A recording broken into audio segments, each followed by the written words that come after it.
وحده لا شريك له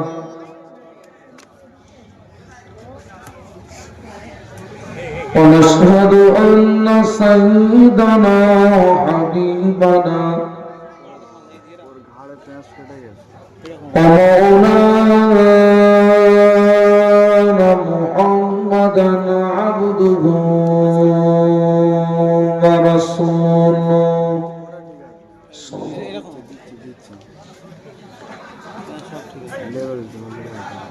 وقال الله تعالى مخبرا وآمرا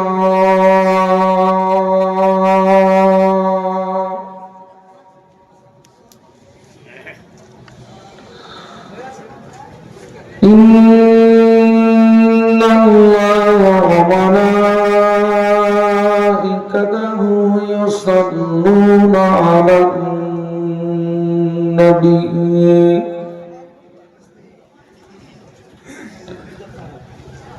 يا أيها الذين آمنوا صلوا عليه وسلموا تسليما اللهم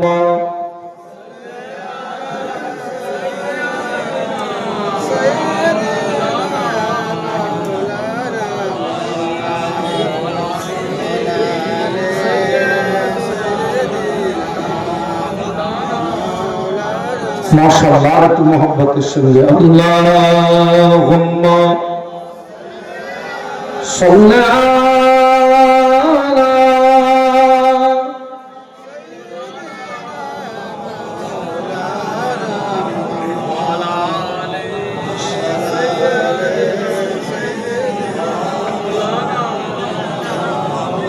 हुब्ब अहमद अजल ही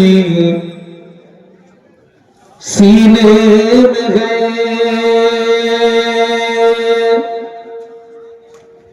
मैं रखूं मेरा दिल मदीने में है अल्लाहुम्मा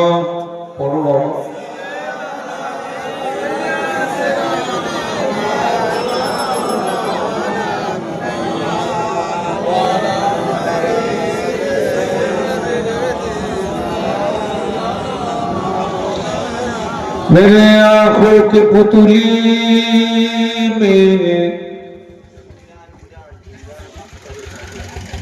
जलवा मोहम्मद का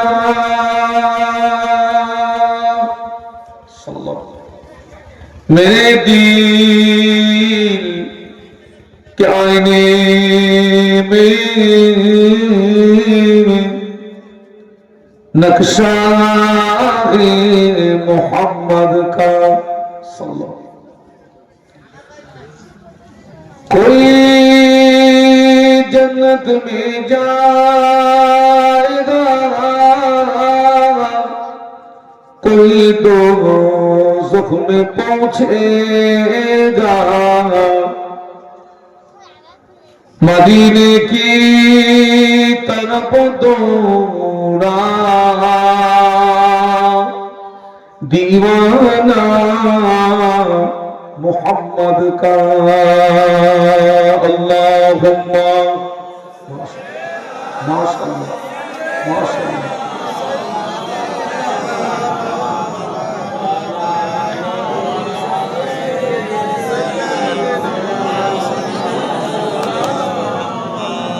तौहीद का डंका आलम में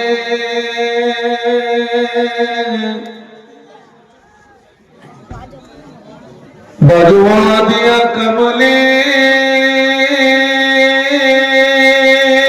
वाले ने पी पी के पियाले कौसर के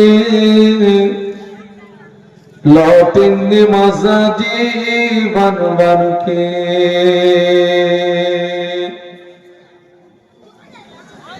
इन्ना कल कौसर फरमा दिया कमली वाले ने बोलो ला इलाहा इल्लल्लाह ज़बान खुले ला इलाहा इल्लल्लाह मुहम्मदुर रसूलुल्लाह बोलो ला इलाहा इल्लल्लाह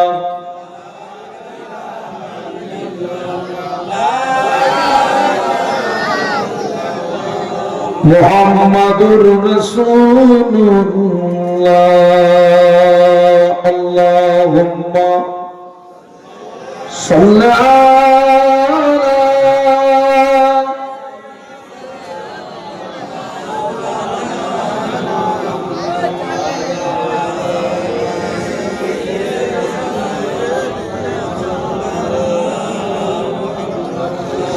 قال الله تعالى في كلامه المجيد الفرقان الحميد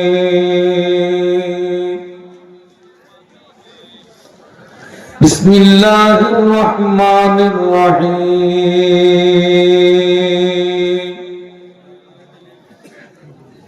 قل إن كنتم تحبون الله فاتبعوني يحببكم الله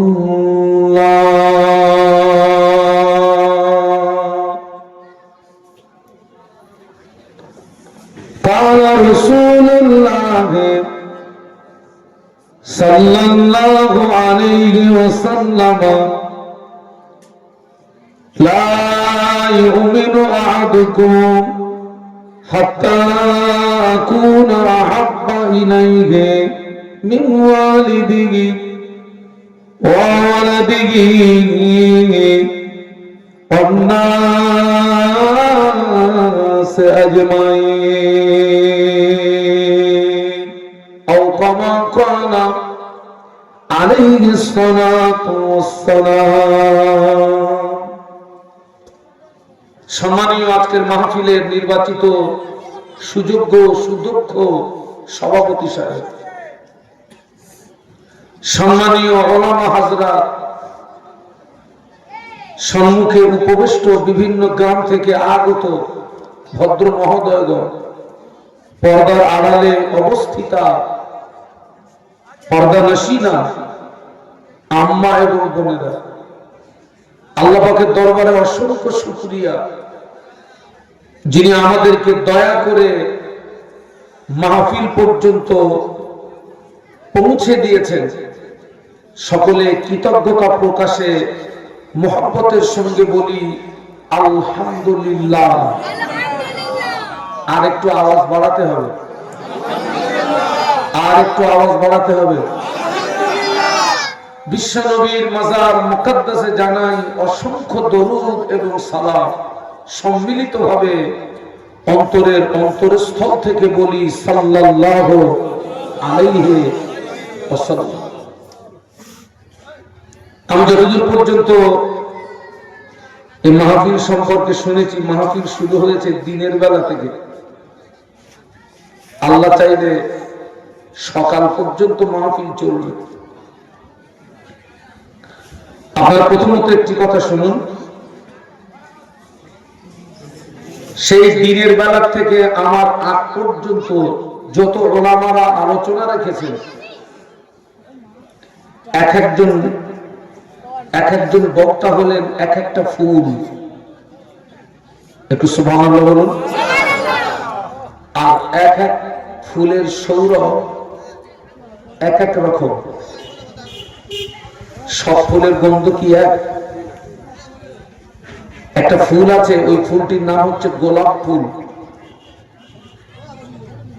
আরেকটি ফুল আছে, সেই ফুলটির নাম হচ্ছে রজনীগন্ধা। আরেকটি ফুল, তার নাম হচ্ছে কামিনী ফুল। আরেকটি ফুল আছে, তার নাম হচ্ছে বেল ফুল। এই যে চারটে ফুলের নাম করলাম, এই চারটে ফুল শিক্ষিত অশিক্ষিত ধনী গরিব সকলের কাছে প্রিয় না অপ্রিয়?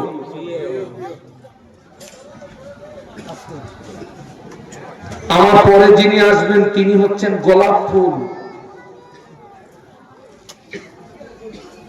আমার আগে যিনি ছিলেন তিনি হচ্ছেন রজনীগন্ধা। তার আগে যিনি ছিলেন তিনি হলেন বেল ফুল। তার আগে যিনি ছিলেন তিনি হলেন কামিনী ফুল। আমি কিন্তু বাবা শিমুল ফুল। আপনারা চেনেন? আমাদের ওদিকে বলে পাকড়া ফুল। পাকড়া ফুল এই ফুলটি দেখতে ভালো, কিন্তু নিজস্ব কোনো গন্ধ নেই। কিন্তু আমি দেখছি আমার সামনে কিছু মানুষ বসে আছেন যাদের দাড়ির চুল পূর্ণ সাদা হয়ে গেছে, ফুল সাদা। আমার সাদা হয়েছে কিন্তু এখনো পরিপূর্ণ সাদা হয়নি। আল্লাহ রাসূল বলেছেন, সাদা দাড়িওয়ালা মানুষ কি ওয়ালা মানুষ? সবাই মিলে বলুন। আল্লাহ পাকের দরবারে জায়েজ কোন দোয়া চাইলে ওই দোয়াটা ফিরিয়ে দিতে আল্লাহ পাকের বড় সরল হয়। সকলে অধমের জন্য একটু দোয়া। মহান আল্লাহ তার সন্তুষ্টির উদ্দেশ্যে দিনের স্বার্থে আমাকে দুটি কথা বলার তৌফিক দিন। একটু অন্তর থেকে বলুন আল্লাহুম্মা আমিন। আজকে যে মাহফিলটি হচ্ছে একটা সুন্দর পরিবেশ, আমার কাছে এটা একটা রুচিসম্মত পরিবেশ। আল্লাহ পাকের শান প্রত্যেক দিন তো একটা করে মাহফিল করি। আমি এই যেখানে এসেছি অনেকটা দূর থেকে এসেছি। আমি অনেকটা দূর থেকে এসেছি।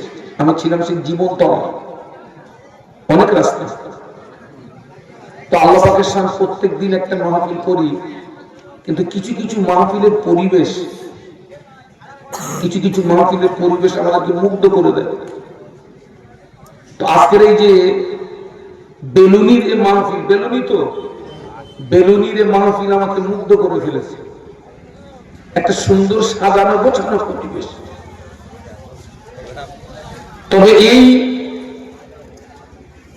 এই যে পরিবেশে আমরা বসে আছি, আগে আমাদেরকে জানতে হবে এই পরিবেশ এই পর্যন্ত আনতে গিয়ে এর গোড়া কোথায়। কয়েকটা জায়গাতে দ্বীনের হেফাজত হয়। নাম্বার 1 মাদ্রাসায় দ্বীনের হেফাজত হয়। নাম্বার 2 মসজিদে দ্বীনের হেফাজত হয়। নাম্বার 3 মাহফিলে ওয়াজ, এখানে দ্বীনের হেফাজত হয়। একটু সুবহানাল্লাহ। মাদ্রাসা, মসজিদ, মাহফিলে ওয়াজ, আরো অনেক জায়গাতে দ্বীনের হেফাজত হয়। তবে তিনটে জায়গাতে সবচেয়ে বেশি দ্বীনের বেশি হেফাজত হয়। এই তিনটি জায়গা। তবে এই সুন্দর পরিবেশ আজকের যে আমরা পেয়েছি, এই সুন্দর পরিবেশ এই পর্যন্ত আনতে গিয়ে হাজার হাজার সাহাবীর জীবন কুরবান দিতে হয়েছে। বিশ্ব নবীকে মার খেতে হয়েছে, গায়ের রক্ত দিতে হয়েছে, চোখের পানি দিতে হয়েছে, জন্মভূমি ছেড়ে দিতে হয়েছে। তারপরে আমরা এই সুন্দর সাজানো গোছানো পরিবেশ পেয়েছি।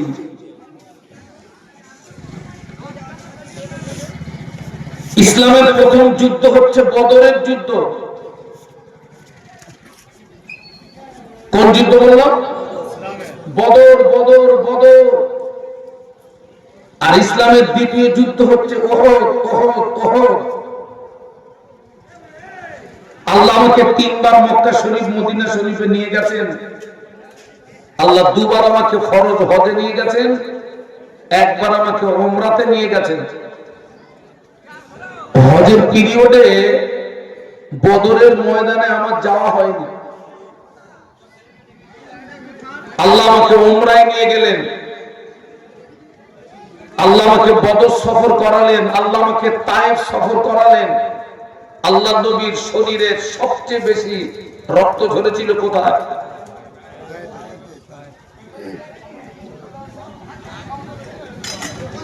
তায়েফ।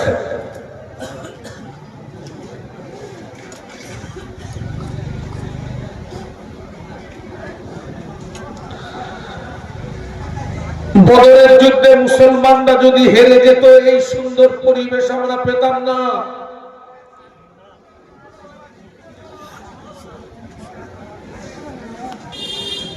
বদরের যুদ্ধে মুসলমানের সংখ্যা ছিল মাত্র 313, কাফেরদের সংখ্যা ছিল 1000। কত? 1000। তাদের মোকাবেলায় মাত্র 313।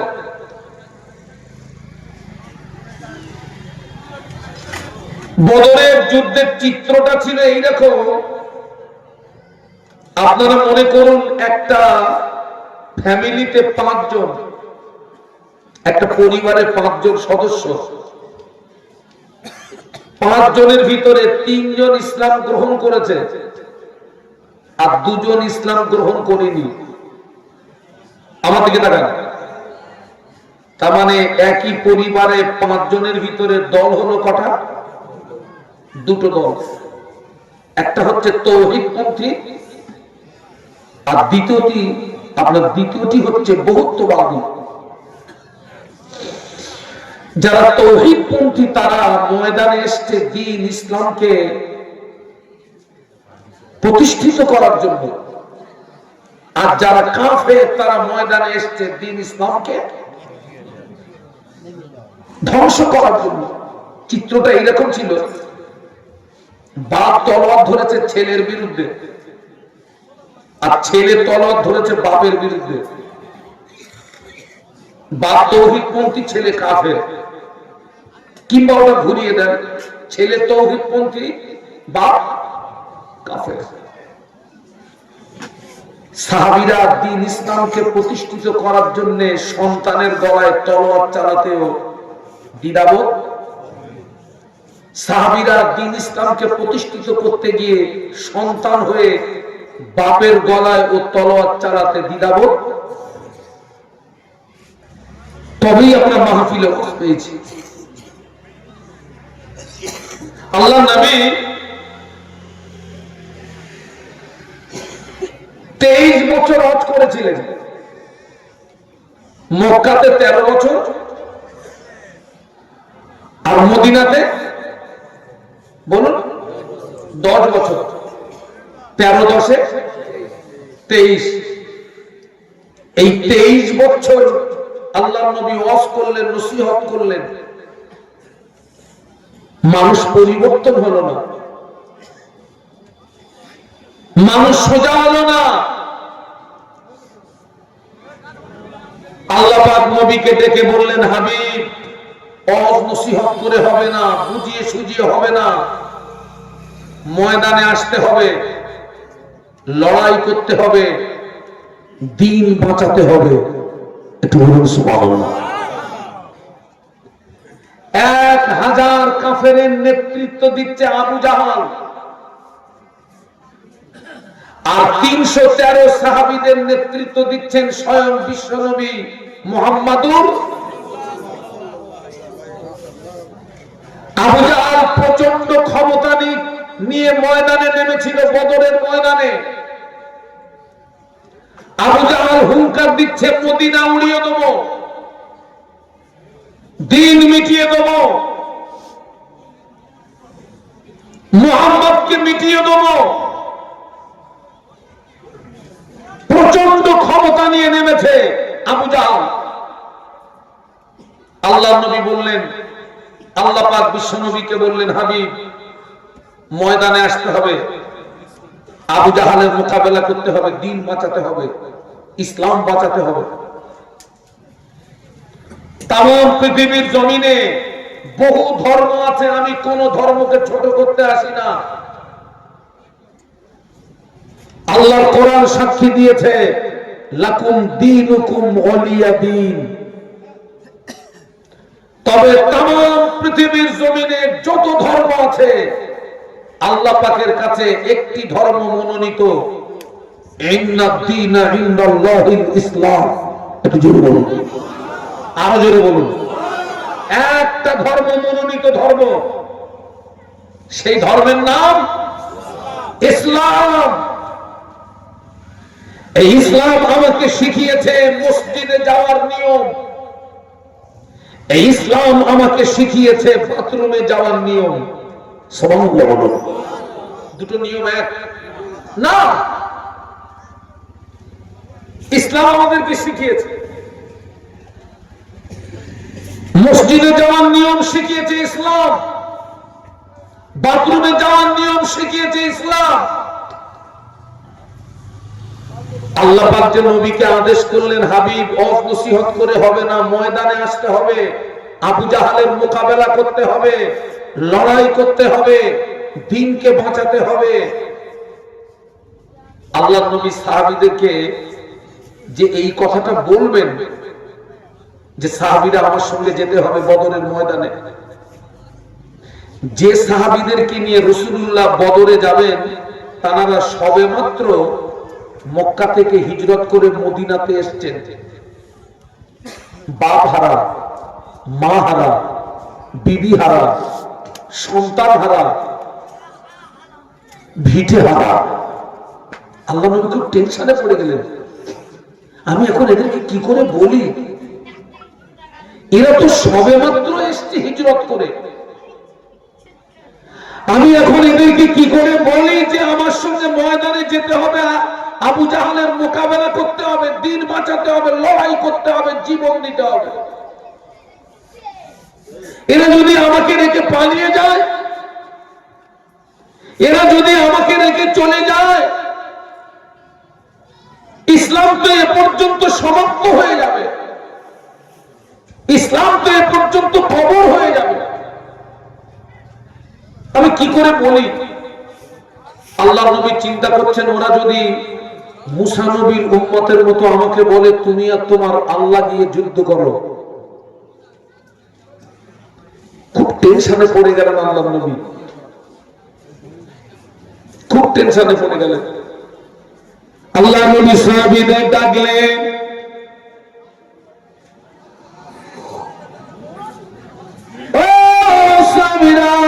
আল্লাহ পাক আমাকে আদেশ দিয়েছেন বদরের ময়দানে যেতে হবে, আবু জাহেলের মোকাবেলা করতে হবে, লড়াই করতে হবে, জীবন দিতে হবে, দ্বীন বাঁচাতে হবে। এ ব্যাপারে তোমাদের মতামতটা কি? এ ব্যাপারে তোমাদের চিন্তা ভাবনাটা কি? তোমরা তোমাদের নবীকে জানিয়ে দাও।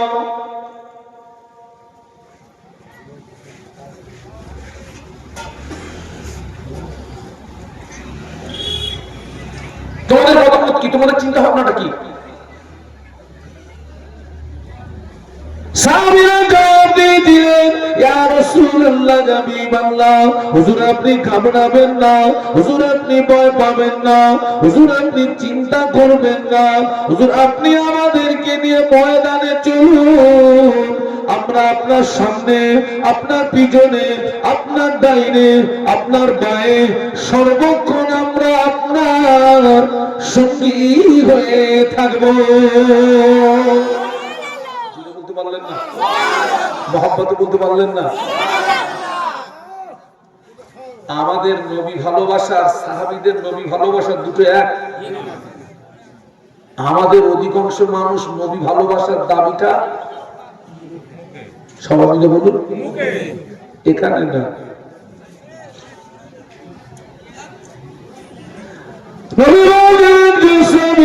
আল্লাহ নবীকে জিজ্ঞাসা করেছিলেন, ইয়া রাসূলুল্লাহ, হাবিবাল্লাহ, মাতা সাআত, হুজুর কিয়ামত কবে হবে? কিয়ামত কবে হবে? কিয়ামত কবে হবে? আল্লাহ নবী ওই সাহাবীকে ঘুরিয়ে জিজ্ঞাসা করেছিলেন, ও বাবা সাহাবী, তুমি কিয়ামতের সংবাদ দিচ্ছ, কিয়ামতের খবর নিচ্ছ, কিয়ামতের জন্য কি অর্জন করেছো বলো, কিয়ামতের জন্য কি সঞ্চয় করেছো বলো। ওই সাহাবী জবাব দিয়েছিলেন, ইয়া রাসূলুল্লাহ, হাবিবাল্লাহ, আমি কিয়ামতের জন্য কিছু সঞ্চয় করতে পারিনি, আমি কিয়ামতের জন্য কিছু অর্জন করতে পারিনি, তবে আমি আল্লাহ আল্লাহর রাসূলকে ভালোবেসেছি। আল্লাহ নবী জবাব দিয়েছিলেন, ও বাবা স্বামী, তোমার দাবি যদি সত্য হয়, আমি আল্লাহ নবী বলছি কিয়ামতের ময়দানে ওই দাবি তোমাকে নাজাত করিয়ে দেবে। মুহাম্মদে বলেন না।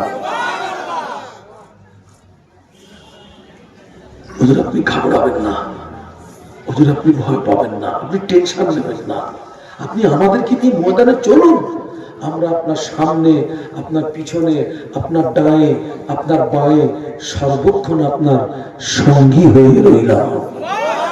একটু মহব্বতে বলা যাবে না? একটু আওয়াজ দিয়ে বলা যায় না? নবীর বুক থেকে আল্লাহ নবীর চেহারা দিয়ে একটা আনন্দের হাসির ঝলক ফুটে উঠলো। একটু সুবহানাল্লাহ। কি কথা! বন্ধু চেনা যায় কখন? একটু জোরে বলুন। বন্ধু চেনা যায় বিপদে পড়লে।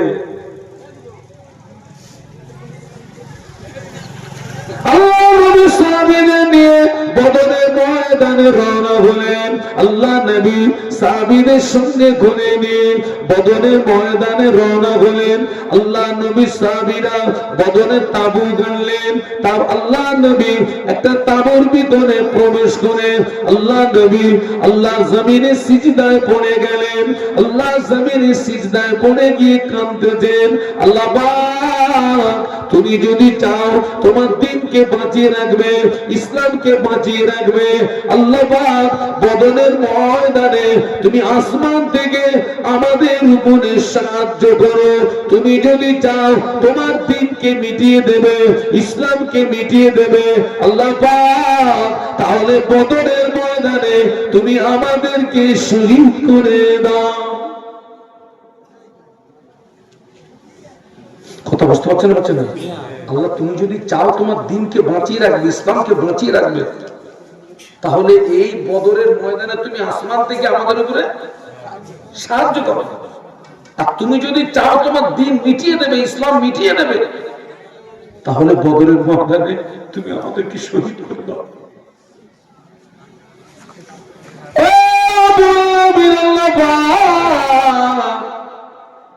আজ বদরের ময়দানে যদি মুসলমানরা হেরে যায়, তোমাকে আল্লাহ বলার মতো আর কেউ থাকবে না, আমাকে নবী বলে ডাকবার মতো আর কেউ থাকবে না।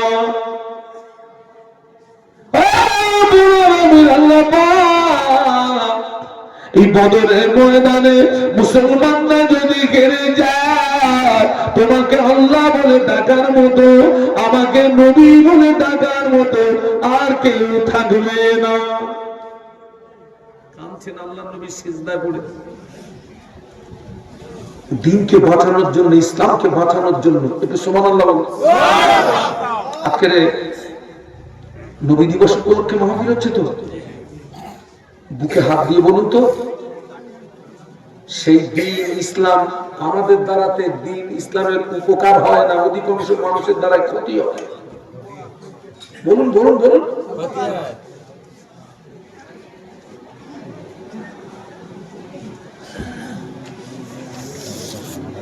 সেই দ্বীন, সেই ইসলাম এক শ্রেণীর মুসলমানের দ্বারাতে ক্ষতি সাধন হচ্ছে।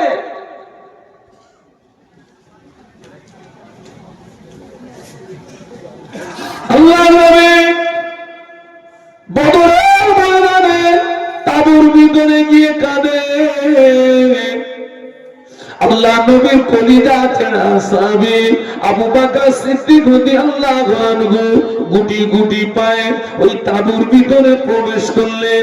তাঁবুর ভিতরে প্রবেশ করে আল্লাহ নবীর হাত মোবারকটাকে চেপে ধরলেন। ইয়া রাসূলুল্লাহ, ইয়া হাবিবাল্লাহ, হুজুর যথেষ্ট হয়েছে, হুজুর আপনি কাঁদবেন না। আমি আবু বকর আপনার চোখের পানি সহ্য করতে পারি না। হুজুর আপনি সিজদা থেকে মাথা তুলুন, হুজুর আপনি সিজদা থেকে মাথা তুলুন। ও আল্লাহর নবী, আমি আবু বকর আপনার চোখের পানি সহ্য করতে পারি না। হুজুর আপনি সিজদা থেকে মাথা তুলুন। আল্লাহর নবী সিজদা থেকে মাথা তোলেন না, কাঁদছেন সিজদা করে তাঁবুর ভিতরে ডুকরি ডুকরি। আল্লাহ নবী এত কেঁদেছেন, বুখারীর রিওয়ায়াতে এসেছে নবীর চোখের পানিতে সিজদার জায়গার মাটিটা ওই বালুটা ভিজে গিয়ে ওই বালু আল্লাহর নবীর চেহারাতে জমাট বেঁধে গেছিল। একটু বলুন আল্লাহু আকবার, আল্লাহ জবান খুলে বলুন আল্লাহ। আজকে আমরা কি করছি বলুন তো? এত মাহফিল হচ্ছে, মানে এবছরের কথা বলি, আপনাদের এই ধোলা দক্ষিণ 24 পরগনা প্রচুর মাহফিল হয়। আজকে শেষ, বেলুনি শেষ।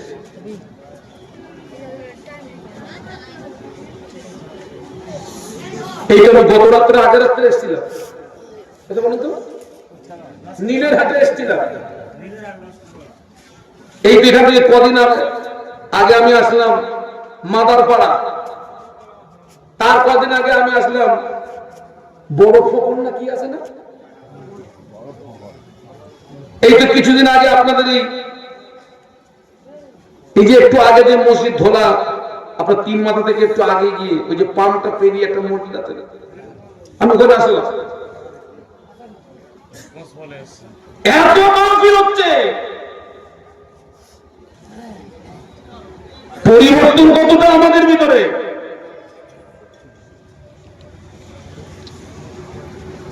আল্লাহ নবী সিজদা থেকে মাথা তোলেন না। ও আমার ভাইরা, আল্লাহ নবী বদরের ময়দানে তাঁবুর ভিতরে সিজদায় পড়ে কাঁদছেন। এই দৃশ্যটা আমার আল্লাহ দেখে না, দেখে না। জোরে বলুন, আল্লাহ নবী যে কাঁদছেন, এই দৃশ্যটা, ছবিটা, নকশাটা আল্লাহ দেখছেন না, দেখছেন না?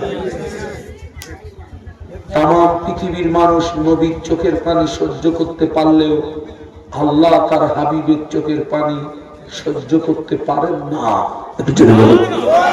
একটু মহব্বতে বলুন। মুসা আলাইহিস সালাম আল্লাহ যে কাজে রাজি, মুসা নবী ওই কাজে রাজি। দাউদ নবী আল্লাহ যে কাজে রাজি, দাউদ নবী ওই কাজে রাজি। নূহ নবী আল্লাহ যে কাজে রাজি, নূহ নবী ওই কাজে রাজি। ঈসা নবী আল্লাহ যে কাজে রাজি, ঈসা আলাইহিস সালাম ওই কাজে রাজি। আমাদের নবীর এত পাওয়ার, আমাদের নবী যে কাজে রাজি, সব আল্লাহ ওই কাজে রাজি। বলেন না, মহব্বতে বলেন না। আল্লাহ জিবরাইলকে পাঠিয়ে দিলেন, ও জিবরাইল আমার হাবিবের কাছে চলে যাও, আমার হাবিবকে কাঁদতে মানা করে দাও, আমার হাবিবকে সিজদা থেকে মাথা তুলতে বলো, আমার হাবিবকে কাঁদতে মানা করে দাও, আমার হাবিবকে সিজদা থেকে মাথা তুলতে বলো, আমার হাবিবকে গিয়ে জানিয়ে দাও আমি আল্লাহ পাক আজ বদরের ময়দানে আমার হাবিবকে একা ছেড়ে দিই না, বরং আমি আল্লাহ পাক আমার হাবিবের সঙ্গে আছি। জিবরাইল আমার হাবিবকে গিয়ে শুনিয়ে দাও আমি আল্লাহ পাক আজ বদরের ময়দানে জয়ের ঝান্ডাটা আমার হাবিবের হাতে তুলে দিয়েছি। বলতে পারলেন না, বলতে পারলেন না। বিদ্যান তো নারে তাকবীর। একটু 3:30টার আওয়াজ দিলেন, আমি রাত 10টার আওয়াজ চাচ্ছি, পারবেন দিতে? সবাই মিলে বলুন নারে তাকবীর। না হয়নি, আওয়াজ বাড়ান, নারে তাকবীর। বিশ্বনবী দিবস, বিশ্বনবী দিবস, বেলুনি গ্রামের বাৎসরিক বিশ্বনবী দিবস। নারে তাকবীর। আমার হাবিবকে গিয়ে কাঁদতে মানা করে দাও, আমার হাবিবকে গিয়ে সিজদা থেকে মাথা তুলতে বলো, আমার হাবিবকে জানিয়ে দাও আমি আল্লাহ পাক আমার হাবিবকে বদরের ময়দানে আমি আল্লাহ একা ছেড়ে দিই না, বরং আমি আল্লাহ পাক আমার হাবিবের সঙ্গেই আছি। আমার হাবিবকে গিয়ে জানিয়ে দাও আমি আল্লাহ পাক আজ বদরের ময়দানে জয়ের ঝান্ডাটা আমার হাবিবের হাতে তুলে দিয়েছি। সুবহানাল্লাহ, সুবহানাল্লাহ। 1000 কাফেরদের নেতৃত্ব দিচ্ছে কে? আবু জাহাল। এই যে প্যালেস্টাইন ইসরায়েল ভার্সেস ফিলিস্তিন, এই যে আপনার যুদ্ধটা হলো কম বেশি 2 বছর পেরিয়ে গেছে, এখন তো যুদ্ধবিরতি চলছে, যদিও ইসরায়েল যুদ্ধবিরতি মেনে চলছে না, এখনো মারছে আমার ভাই বোনদেরকে। হামাস যোদ্ধা 30 থেকে 35,000 যাদের সদস্য সংখ্যা,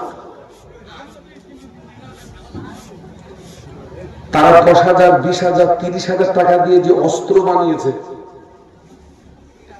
ইসরায়েলের মার্কাবা ট্যাঙ্ক হচ্ছে বিশ্ববিখ্যাত ট্যাঙ্ক। কি ট্যাঙ্ক? মার্কাবা ট্যাঙ্ক। হামাস যোদ্ধারা কিন্তু পার্টিকুলার ইসরায়েলের সঙ্গে যুদ্ধ করেনি, ওরা কিন্তু পরোক্ষভাবে আমেরিকার সঙ্গে যুদ্ধ করেছে। আল্লাহু আকবার। হামাস যোদ্ধারা ওদের যুদ্ধ করার একটা কৌশল, যখন একটা বাহিনী অপারেশন চালানোর জন্য আসতো, হামাস যোদ্ধারা টার্গেট করত ওই বাহিনীর ভিতরে হেডকে, ওইটারে আগে ধর। হেডকে যদি ফেলে দেওয়া যায়, বাদ বাকিগুলো বলুন বলুন থাকবে না, মাঠ ছেড়ে পালাবে। নেতাটাকে আগে ধর।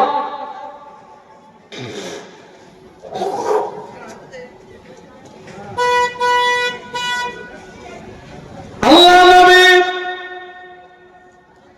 জিবরাইল আলাইহিস সালাম আল্লাহ নবীকে যে সালাম দিলেন, আসসালামু আলাইকা ইয়া রাসূলুল্লাহ ইয়া হাবিবাল্লাহ, হুজুর আপনি কাঁদবেন না, আল্লাহ পাক আমাকে দিয়ে সংবাদ পাঠিয়েছেন, আল্লাহ পাক বদরের ময়দানে আপনাকে একা ছেড়ে দেন না, বদরের ময়দানে স্বয়ং আল্লাহ পাক আপনার সঙ্গেই আছে।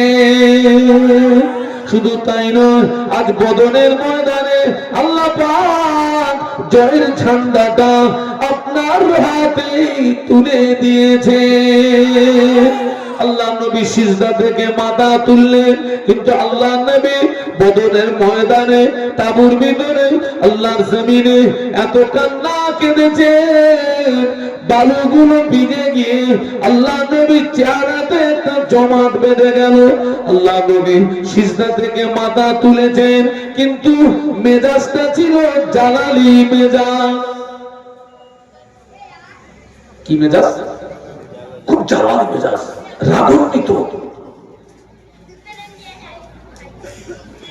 জালালি মেজাজ। সিজদা থেকে মাথা তুলেছেন, বদরের ময়দানের এক মুষ্ঠ বালু নিলেন, আল্লাহ নবী দোয়া কবুল করে বদরের ময়দানে সাহায্য করছে। দেখুন, বদরের ময়দানে আল্লাহ আসমান থেকে মুসলমানদের 1 নাম্বার সাহায্য করেছিলেন।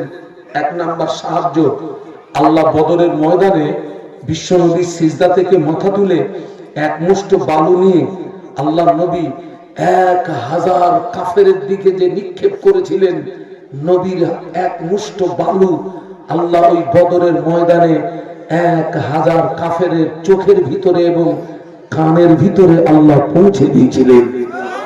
আরো জোরে বলুন। 1 নম্বর সাহায্য বদরের ময়দানে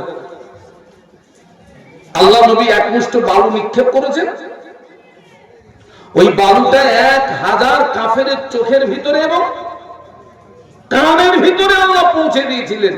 একটু সুবহানাল্লাহ বলুন না। 2 নম্বর সাহায্য ওই বদরের ময়দানে আল্লাহ পাক আসমান থেকে 5000 ফেরেশতা নাযিল করেছিলেন। ছেলের একটু জোরে বল না, একটু মহব্বতে বল না। 5000 এই 5000 ফেরেশতা যে পাহাড়ে পাঠিয়েছিলেন, ওই পাহাড়টা ছিল বালুর পাহাড়। কিসের পাহাড়? আল্লাহ আমাকে চামড়ার চোখে দেখিয়েছেন, টোটাল পাহাড়টা ছিল বালুর পাহাড়। ওই 5000 ফেরেশতাকে আল্লাহ ওই পাহাড়ে নাযিল করেছিলেন। আমার সঙ্গে আমার স্ত্রী ছিল, আমার ছেলে ছিল, আমার মেয়ে ছিল। ওদেরকে বললাম, নয়ন ধরে দেখে নে, এই সেই পাহাড়। বদরের ময়দানে আল্লাহ এই পাহাড়ে 5000 ফেরেশতা নাযিল করেছিলেন। 2 নম্বর সাহায্য 5000 ফেরেশতা। 3 নম্বর সাহায্য বদরের ময়দানে আবু জাহল যে দিকটা দাঁড়িয়েছে, ওই দিকটা ছিল এঁটেল মাটি।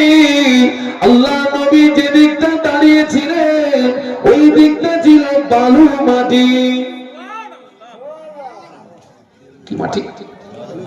আল্লাহ নবী সাহাবীদেরকে নিয়ে যে দিকটা দাঁড়িয়েছিলেন, ওই দিকটা ছিল বালু মাটি।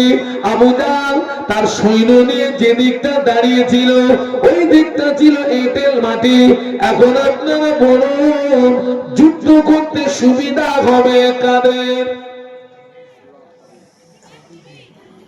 এঁটেল মাটি না বালু মাটি? না, কোন মাটি? এঁটেল মাটি। যুদ্ধ করতে সুবিধা হবে এঁটেল মাটিওয়ালাদের, বালু মাটিদের ওলা নয়। কিন্তু আল্লাহ নবী দাঁড়িয়েছেন কোন দিকে? বালুতে কি হবে? সওয়ারীদের পা গুলো দেবে যাবে। এঁটেল মাটি মানে টাইট।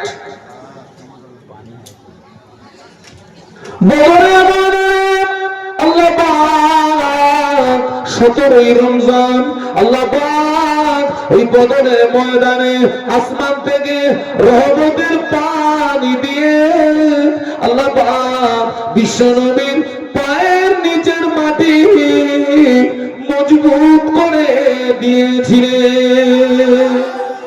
যদি বলেন না, বালুতে পানি পড়লে কি হয়? আর এঁটেলে পানি পড়লে স্লিপ স্লিপ স্লিপ স্লিপ। আল্লাহ 3 নম্বর সাহায্য বদরের ময়দানে 17 রমজান আসমান থেকে পানি দিয়ে বিশ্বনবীর পায়ের নিচের মাটিটাকে মজবুত করে দিলেন, আর কাফেরদের পায়ের নিচের মাটিটা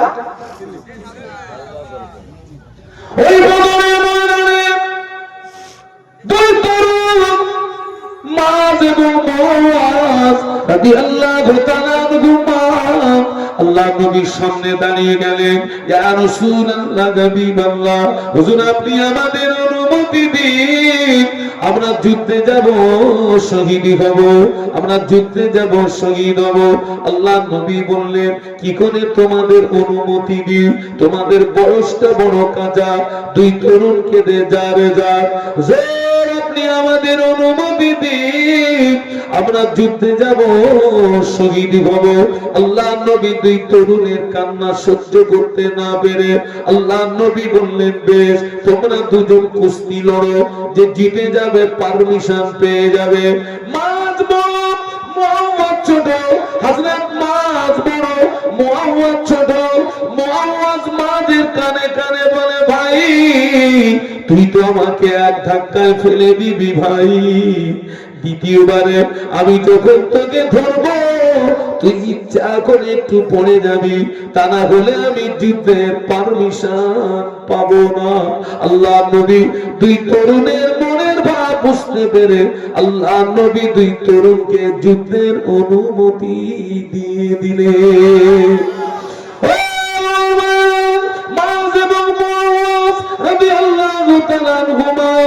সিংহের মতো গর্জন করে যুদ্ধের ময়দানের দিকে এগিয়ে চলেছেন। নবী পাকের সাহাবী আব্দুর রহমান ইবনে আওফ বলেন, আমি দুই তরুণকে দেখে আশ্চর্য হয়ে গেলাম। বিশাল এই যুদ্ধে দুই তরুণ কেন? এদের দ্বারা আমাদের ডিস্টার্ব হতে পারে, এদের দ্বারা আমাদের ক্ষতি হতে পারে। কিন্তু নবী সাহাবী আব্দুর রহমান ইবনে আওফ বলেন, আমি দেখতে পেলাম দুই তরুণ গুটি গুটি পায়ে নবী সাহাবীর কাছে চলে গেলেন, সালাম জানিয়ে বললেন, ও চাচা যান, চাচা যান, চাচা যান, আমরা মদিনার আনসারের ছেলে। ও চাচা যান, আমরা মদিনার আনসারের ছেলে। আমরা শুনেছি আবু জাহল নবীকে সবচেয়ে বেশি কষ্ট দিয়েছে, আবু জাহল নবীকে সবচেয়ে বেশি ব্যথা দিয়েছে। ও চাচা যান, এই বদরের ময়দানে আবু জাহল কোনটা আমাদেরকে একটু দেখিয়ে দেন। আমরা নিয়ত করে এসেছি, হয় আবু জাহলকে মারবো, তা না হলে আমরা মরবো। হয় আবু জাহলকে মারবো, তা না হলে আমরা মরবো। যুদ্ধের ময়দান ছেড়ে পালাবো না। বলুন সুবহানাল্লাহ। নবী সাহাবী আব্দুর রহমান ইবনে আওফ বলেন, আমি দূরে তাকিয়ে দেখি আবু জাহল নজরে পড়ে গেল। আমি দুই তরুণকে দেখিয়ে দিলাম, ওই যে দেখতে পাওয়া যায়, ওই যে দেখতে পাওয়া যায় আবু জাহল। বলার সঙ্গে সঙ্গে নবী সাহাবী আব্দুর রহমান ইবনে আওফ বলেন, হযরত মার দুই তরুণ সিংহের মতো গর্জন করে ছুটে গিয়ে আবু জাহলকে ঘিরে ফেলেছে। আবু জাহলকে ঘিরে ফেলে দুই তরুণ তলোয়ার চালায়, আবু জাহল পাল্টা তলোয়ার চালায়। দুই তরুণ তলোয়ার চালায়, আবু জাহল পাল্টা তলোয়ার চালায়। নবী সাহাবী বলেন, আমি নজর করে দেখতে পেলাম হযরত মাস আবু জাহলকে আঘাত করলো, আবু জাহলকে আঘাত করলো, আবু জাহলকে আঘাত করলো। আবু জাহল পাল্টা ওটাকে রুখে দিল, কিন্তু দেখতে পাওয়া যায় আবু জাহল হযরত মাস রাদিয়াল্লাহু আনহু, হযরত মাস রাদিয়াল্লাহু আনহু বাম হাতে আঘাত করলো। বাম হাত থেকে বেরিয়ে বদরের চামড়ার সঙ্গে হাতটা ঝুলে গেল। হযরত মাস রাদিয়াল্লাহু আনহু বাম হাতটা কেটে গিয়ে হাত বদরের চামড়ার সঙ্গে হাতটা ঝুলে গেল। হযরত মাস ডান হাত দিয়ে তলোয়ার চালায়, কিন্তু ওই বাম হাতটা কাটা ঝোলা সামনে ডিস্টার্ব করছে।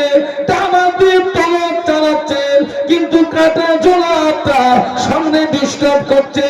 নবী সাহাবী আব্দুর রহমান ইবনে আওফ বলেন, আমি নজর করে দেখতে পেলাম হযরত মাস নিজের কাটা হাতটা পায়ের নিচে চাপ দিয়ে আল্লাহু আকবার বলে একটা হুঙ্কার দিয়ে ডান হাতে তলোয়ার দিয়ে আবু জাহলকে জাহান্নামের টিকিট কেটে পাঠিয়ে দিয়েছে।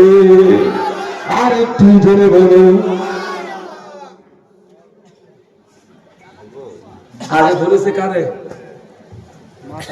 নেতা নেতা নেতা নিজের কাটা ঝোলা হাতটা নিজের পায়ের নিচে চাপ দিয়ে আল্লাহু আকবার বলে গর্জন করে কাটা হাতটা টেনে ছিঁড়ে ফেলে দিয়ে ডান হাতের তলোয়ার দিয়ে আবু জাহলকে জাহান্নামের টিকিট কেটে পাঠিয়ে দিয়েছে।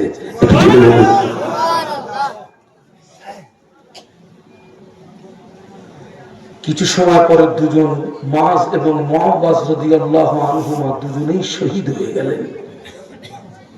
একটা বিষয় লক্ষ্য করুন, আল্লাহ ফেরেশতা পাঠিয়েছেন ক হাজার? এই 5000 ফেরেশতা পাঠানোর পরেও 14 জন সাহাবী ওই বদরের ময়দানে শহীদ হয়েছিলেন।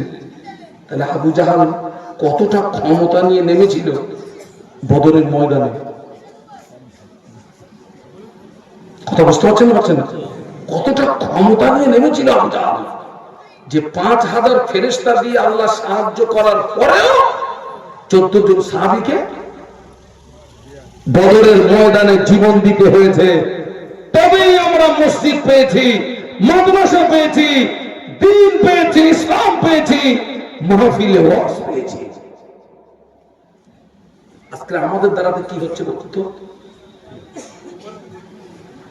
একজন ব্যক্তি 30 বছর ওয়াজ শুনল,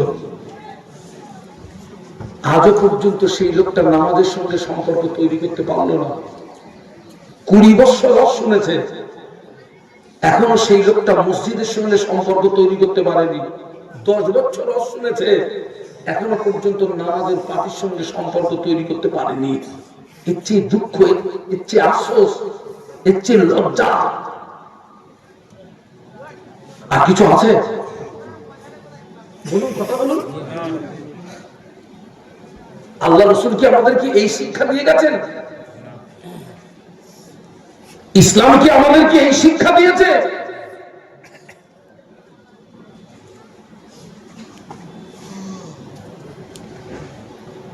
নামাজ নেই, ইবাদত নেই, আমল নেই, কিচ্ছু নেই, পুরো শুকনো কাঠ।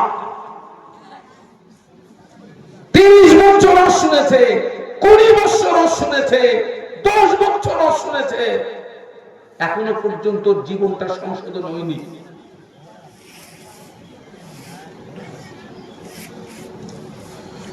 তুমি আমার নবীর সামনে উম্মত হিসাবে কি করে দাঁড়াবে? কি করে দাঁড়াবে?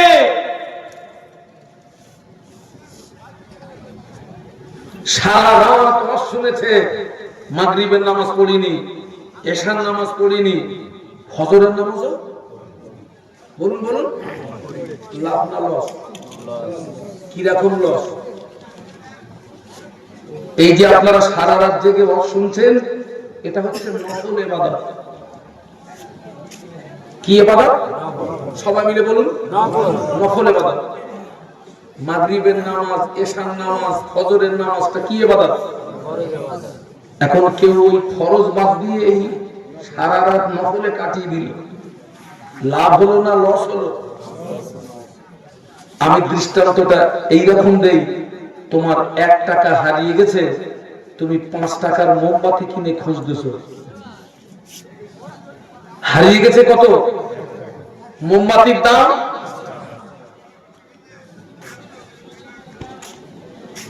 ও ছেলেরা, ও যুবকেরা, ও জওয়ানেরা, ও মায়েরা, বোনেরা, আজ জেগে ঘুমানোর সময় নাই। আমাদেরকে বাঁচাতে পারে কে? আরো জোরে বলুন, আরো জোরে বলুন, আরো জোরে বলুন। মারতে পারে কে? সে আল্লাহর হুকুম থেকে আপনি দূরে, সে আল্লাহর ইবাদত থেকে আপনি দূরে।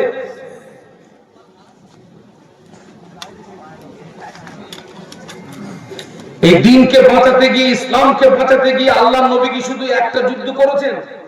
বদরের যুদ্ধ, উহুদের যুদ্ধ, খন্দকের যুদ্ধ, হুনাইনের যুদ্ধ, ইয়ারমুকের যুদ্ধ।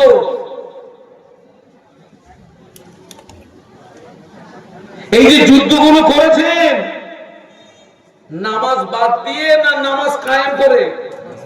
বলুন বলুন, কিভাবে নামাজ কায়েম করলেন আর কি করে যুদ্ধ করলেন? সাহাবীরা যদি নামাজে দাঁড়ায়, ওই সুযোগে কাফেররা কি করে দেবে? সাহাবীরা নামাজে দাঁড়ালে ওই সুযোগে কাফেররা কি করবে? মেরে দেবে। এই যুবকেরা শুনে রাখো, এরপরেও আল্লাহর নবী যুদ্ধের ময়দানে সাহাবীদেরকে নিয়ে জামাতে নামাজ পড়েছেন। নামাজও রানিং, যুদ্ধ রানিং। সুবহানাল্লাহ। কিভাবে হলো? মনে করুন 100 সাহাবী, আল্লাহ নবী 100 সাহাবীকে দুটো ভাগ করলেন, 50 জনকে ময়দানে পাঠিয়ে দিলেন, 50 জনকে নিয়ে নামাজে দাঁড়ালেন। মনে করুন জোহরের 4 রাকাত, জোহরের 4 রাকাত ফরজ নামাজ। আল্লাহ নবী 50 জনকে নিয়ে নামাজে দাঁড়িয়েছেন। 50 জন কাফেরদের মোকাবেলায় দাঁড়িয়ে, এই 50 জন জানারা প্রথম নবীর সঙ্গে নামাজে দাঁড়িয়েছেন। এনারা 2 রাকাত নামাজ পড়েছেন। 2 রাকাত নামাজ পড়ে নবীর পিছন থেকে উঠে গিয়ে এরা ময়দানে চলে গিয়েছে। ময়দানে যারা কাফেরদের মোকাবেলা ছিল ওদের কাছ থেকে তলোয়ার নিয়েছে। ওনারা ময়দানে দাঁড়িয়ে গেলেন। যারা প্রথমে ময়দানে ছিলেন ওরা ছুটে এসে নবীর পিছনে নামাজে দাঁড়িয়ে গেছে। আবার ওনারা 2 রাকাত নামাজ পড়েছেন। ওনারা ময়দানে চলে গেলেন। সাহাবীদের কাছ থেকে তলোয়ারটা বদল করে নিলেন। ওনারা আবার চলে এসে নবীর পিছনে নামাজে দাঁড়িয়ে গেলেন। যুদ্ধের ময়দানে নামাজও রানী, যুদ্ধ রানী রেখেছিলেন। কথাটা বুঝতে পেরেছেন না পারেননি? যুদ্ধের ময়দানে বা জামাত নামাজ। সুবহানাল্লাহ।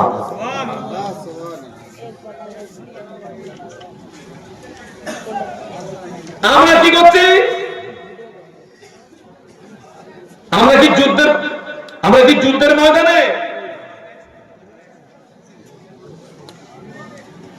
আজকের এখানে মাহফিল হচ্ছে গ্রামে, এক এক বাড়িতে 10 জন 20 জন করে মেহমান এসছে।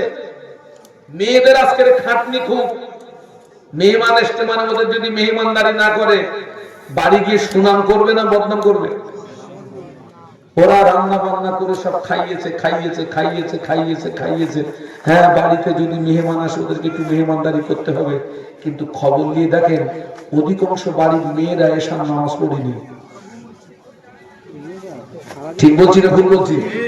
এশার নামাজ বাদ দিয়ে তুমি মেহমানদারি করেছো, খাইয়েছো। কিয়ামতের ময়দানে তোমার যদি একটা নেকি শর্ট পড়ে, ওই যাদের গলা পর্যন্ত ঠেসে খাইয়েছিলে ওদের কাছ থেকে একটা নেকি পাওয়া যাবে? কেন দেবে না? কেন? গলা পর্যন্ত খাওয়ালাম, ফুরন টান টেনেছিস। মদিনার মসজিদে নববী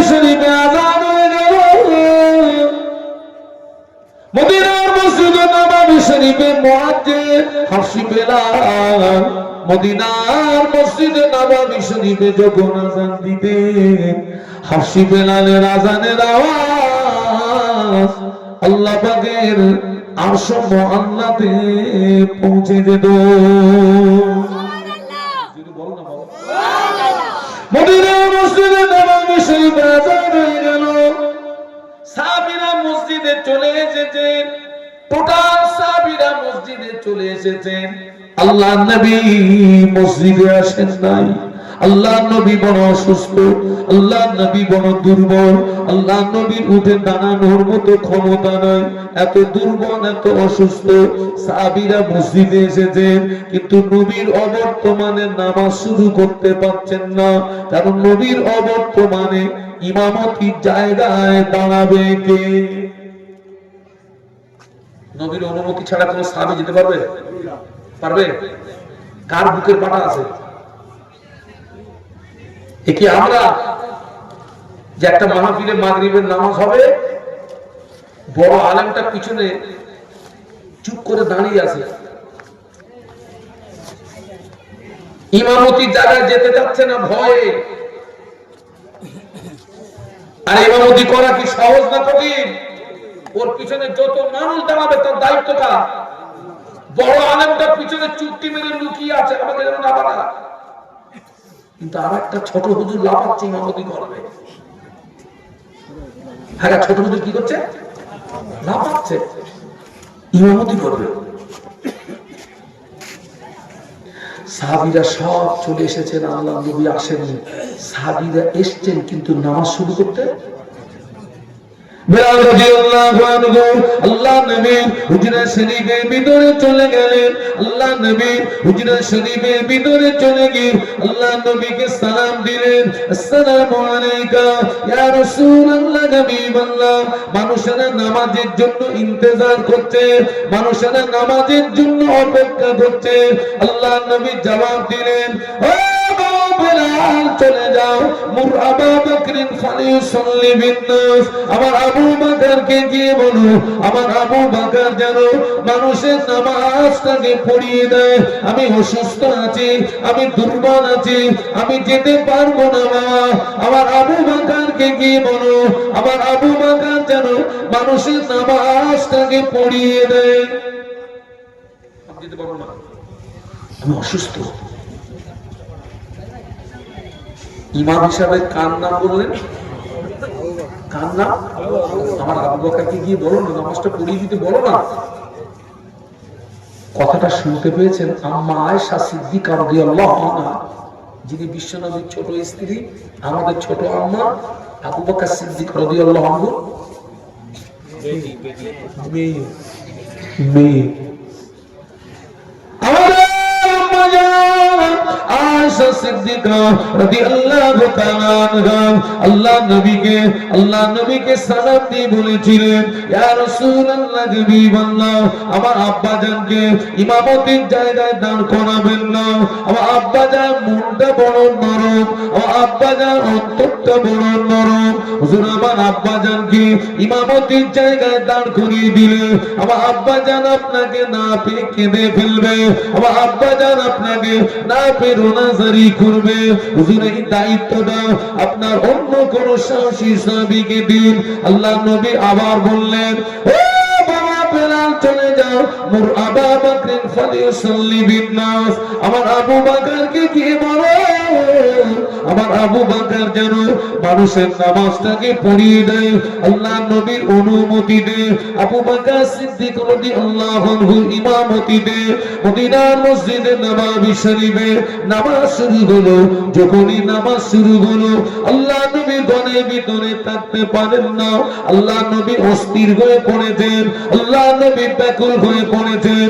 আল্লাহ নবী দুইজন সাহাবীকে ডাকলেন, ও বাবা আলী, ও বাবা আব্বাস, আমার হুজরাতে আসো। দুইজন সাহাবী আল্লাহ নবীর হুজরা শরীফের ভিতরে আসলেন। আল্লাহ নবী দুই সাহাবীর কাঁধের উপরে ভর করে আল্লাহ নবী মসজিদে আসছিলেন। আল্লাহ নবী দুই সাহাবীর কাঁধের উপরে ভর করে আল্লাহ নবী মসজিদে আসছিলেন। আল্লাহ নবী এত দুর্বল, সাহাবীদের কাঁধের উপরে ভর করার পরেও আল্লাহ নবীর কদম মোবারক দুটি জমিনে ঘেঁষড়িয়ে যাচ্ছিল। আল্লাহ নবীর কদম মোবারক দুটি জমিনে নিগড়িয়ে যাচ্ছিল। ওই অবস্থায় রাসূলুল্লাহ মসজিদে আসলেন। সাহাবীরা নামাজের ভিতর থেকে আল্লাহ নবীকে দেখতে পেয়ে কোন সাহাবী সুবহানাল্লাহ পড়লেন, কোন সাহাবী আলহামদুলিল্লাহ পড়লেন, কোন সাহাবী আল্লাহু আকবার পড়লেন। আবু বকর সিদ্দিক রাদিয়াল্লাহু আনহু ইমামতির জায়গা থেকে বুঝতে পেরেছেন আল্লাহ নবী মসজিদে চলে এসেছেন। সাহাবীরা নবীকে আগিয়ে দিলেন। আবু বকর সিদ্দিক রাদিয়াল্লাহু আনহু ইমামতির জায়গা থেকে পিছিয়ে আসলেন। বেলুনের যুবকেরা, আল্লাহ নবী অসুস্থ শরীরে শুধু নামাজ পড়েন না, আল্লাহ নবী মদিনার মসজিদে নববী শরীফে আল্লাহ নবী বসে বসে বসে বসে বসে বসে সাহাবীদেরকে নিয়ে নামাজের ইমামতি করেছিলেন।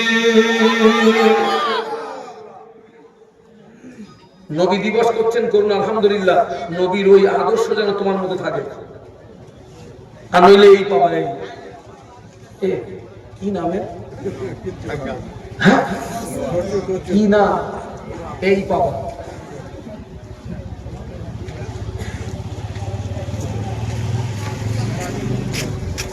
নবী দিবস পালন করছেন, করুন।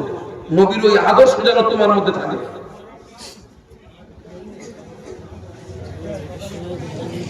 আল্লাহ নবী তো অসুস্থ ছিলেন, তিনি আসতে পারবেন না, ইমাম নিযুক্ত করেছেন। সেই ইমামের ইমামতিতে নামাজ শুরু হলো, তিনি থাকতে পারলেন না। সাহাবীদের কাঁধের উপরে ভর করে মসজিদে এসে বসে বসে বসে বসে সাহাবীদেরকে নিয়ে নামাজের ইমামতি করলেন। একটু জোরে বলুন, একটু মহব্বতের সঙ্গে বলুন। আহা আহা, ও ছেলেরা, তোমরা আমার সোনার ছেলে। আমি যুবকদেরকে খুব ভালোবাসি। আল্লাহকে সাক্ষী রেখে বলছি, আমি যখন নিজের জন্য কাঁদি, তামাম বিশ্বের মুসলমানদের জন্য কাঁদি। আল্লাহকে সাক্ষী রেখে বলছি। আমি যেদিন সর্বপ্রথম আরাফাতের ময়দানে দাঁড়িয়েছিলাম 9 জিলহজ হজের পিরিয়ডে, যে আরাফাতের ময়দানে প্রতি মুহূর্তে হাজির দোয়া কবুল হয়,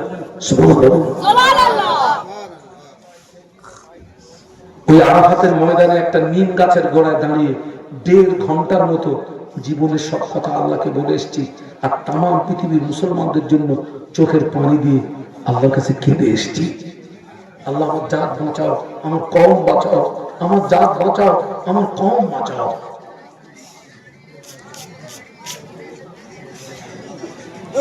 আমার সামনে আপনারা যারা বসে আছেন, আপনাদের সঙ্গে আমার আত্মীয়তার কোনো সম্পর্ক নেই। আপনারা যারা বসে আছেন, আপনাদের সঙ্গে আমার ব্লাডের কোনো কানেকশন নেই, কিন্তু এখানে যত নারী পুরুষ আছে প্রত্যেকের সঙ্গে আমার একটা জায়গায় ডিপলি সম্পর্ক। আপনারা হচ্ছেন আমার ইমানি ভাই। আপনারা কি আমার আমার ইমানি ভাই, আর মেয়েরা হচ্ছে আমার ইমানি বোন। একটা মুসলমানের গায়ে আঘাত হওয়া মানে ওই আঘাতটা একটা মুসলমানকে করা হলো না, সারা বিশ্বের মুসলমান কি আঘাত করা হলো। ভাবুন, একটু ভাবুন, একটু ভাবুন, একটু ভাবুন।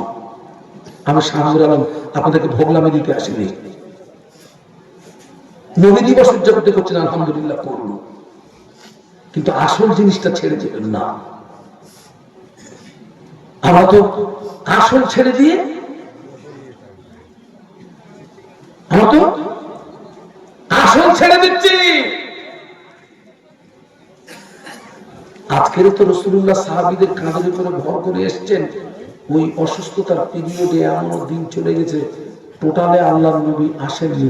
ওই আবু বকর সিদ্দিক রাদিয়াল্লাহু আনহু ইমামতিতে নামাজ হচ্ছে, মদিনার মসজিদ আর নবীর ঘর তো পাশাপাশি। আবু বকর সিদ্দিক রাদিয়াল্লাহু আনহু ইমামতিতে যেই নামাজ শুরু হয়েছে, আল্লাহ নবী বললেন, আয়েশা আয়েশা আয়েশা আয়েশা, আমার মাথাটাকে একটু উঁচু করে ধরো না। আয়েশা, আমার মাথাটাকে একটু উঁচু করে ধরো না। আল্লাহ নবী এত অসুস্থ, মাথা উঁচু করার মতো। আয়েশা, আমার মাথাটাকে একটু উঁচু করে ধরো না। আমাদের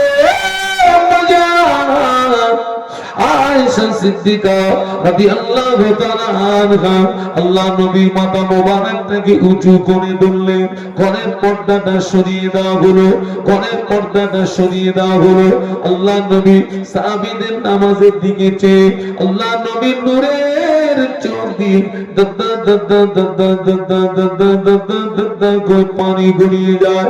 আম্মা জান আয়েশা সিদ্দিকা রাদিয়াল্লাহু তাআলা আনহা আল্লাহ নবীর দিকে চেয়ে বলেছিলেন, ইয়া রাসূলুল্লাহ, হাবিবাল্লাহ, মা ইবকিকা, কোন দুঃখে আপনি কাঁদছেন, কোন কষ্টে আপনি কাঁদছেন? আল্লাহ নবী বললেন, ও আয়েশা, আজকের কান্নাটা আমার দুঃখের কান্না নয়, আজকের কান্নাটা আমার বেদনার কান্না নয়। ও আমার আয়েশা, আমি রাসূলুল্লাহ আজকের মসজিদে নাই, আমার সাহাবীরা যেভাবে নামাজ আদায় করছে, এই নামাজকে প্রতিষ্ঠিত করতে গিয়ে মক্কার কাফেররা আমার মাথায় পচা উটের মুড়ি চাপিয়ে ওরা আমাকে মারার চেষ্টা করেছিল। এই নামাজকে প্রতিষ্ঠিত করতে গিয়ে মক্কার কাফেররা আমার গলায় দড়ির ফাঁসি পরিয়ে টানাটানি করেছিল। এই নামাজকে প্রতিষ্ঠিত করতে গিয়ে তায়েফের মাটিতে আমাকে রক্ত দিতে হলো, আমার দান্দান শহীদ হলো।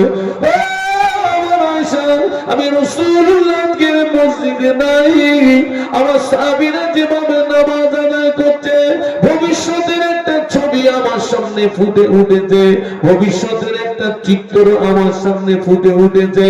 আমি রাসূলুল্লাহ দিন পৃথিবীর জমিনে থাকবো না, আমার উম্মতেরা এইভাবে নামাজ আদায় করবে, ওই আনন্দে আমার চোখের পানি গড়িয়ে যায়। আজকের কান্নাটা আমার দুঃখের কান্না নয়, আজকের কান্নাটা আমার বেদনার কান্না নয়, আজকের কান্নাটা হলো আমার আনন্দের কান্না।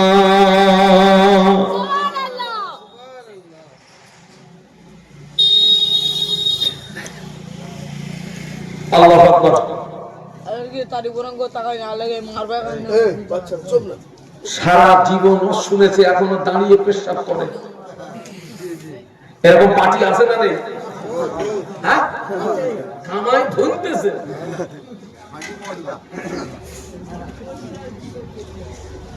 দাঁড়িয়ে পেশাব করলো, পানি যাওয়া নিল। অনেক মহিলারাও পেশাব করে পানি নেয় না।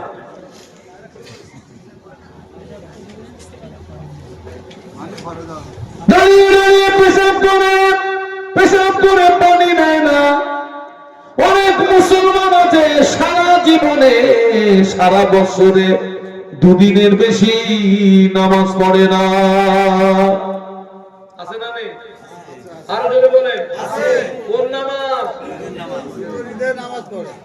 তাই বলছে জান্নাত নিয়ে উঠতে পারবে না।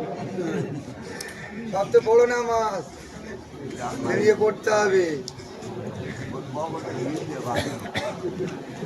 জুমার নামাজ পড়ে না, 5 ওয়াক্ত নামাজ পড়ে না, জুমার নামাজ পড়ে না, 5 ওয়াক্ত নামাজ পড়ে না। এই যুবকেরা শুনে রেখে দাও, যারা দাঁড়িয়ে দাঁড়িয়ে পেশাব করে, যারা দাঁড়িয়ে দাঁড়িয়ে পেশাব করে, দাঁড়িয়ে দাঁড়িয়ে পেশাব করলে কিছু পেশাব লাগে পায়, কিছু পেশাব লাগে গায়ে, কিছু পেশাব লাগে হাতে। অনেক সময় দেখা যায় জন্তু নিজের পেশাব নিজে খায়, তার মানে অজান্তেই ওই গা ওই হাত গালের ভিতরে চলে যায়। অনেক মহিলারা পেশাব করে পানি নেয় না, ওরা যদি বিনা তওবায় মারা যায় তোদের কবরের আগুন বন্ধ হবে না। গ্যারান্টি দিয়ে গেলাম। আনা মোহাম্মদ চুপ অস্কর তাহলে সার্জেনি বিষয় মরবি। জুমার নামাজ পড়ে না। আল্লাহ নবী বললেন মান তারাকা সালাসা জুমাতিন মিন গায়রি উযরিন কুতিবা মিনাল মুনাফিকিন। যে ব্যক্তি বিনা কারণে পরস্পর 3টে জুমা ছেড়ে দিল। কটা? আরো জোরে বলুন। 3টে। আরো একবার বলুন। 3টে। যে ব্যক্তি বিনা কারণে পরস্পর 3টে জুমা ছেড়ে দিল, ওই ব্যক্তির নামটা মুনাফিকের খাতায় লেখা হয়। ওর নামটা মুসলমানের খাতা থেকে কেটে ওর নামটা মুনাফিকের খাতায় লেখা হয়।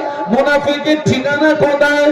আল্লাহ কোরআন সাক্ষী দিয়েছে, ইন্নাল মুনাফিকিনা ফিদ দারকিল আসফালি মিনান নার। মুনাফিকের ঠিকানা হলো জাহান্নামের নিম্নতম স্থান। আল্লাহু আকবার। আল্লাহু আকবার। জবান খুলে বলুন।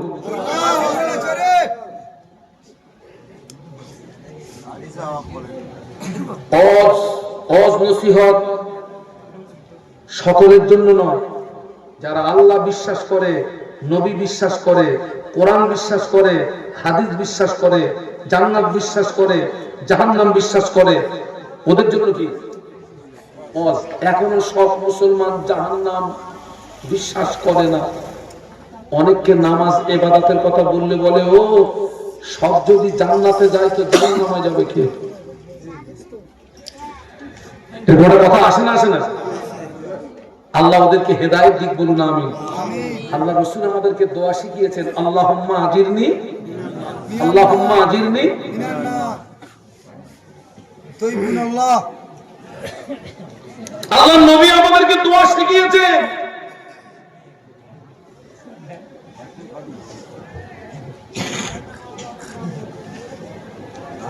সব মুসলমান যদি জাহান্নামে, সব যদি জান্নাতে যায় তো জাহান্নামে যাবে কে?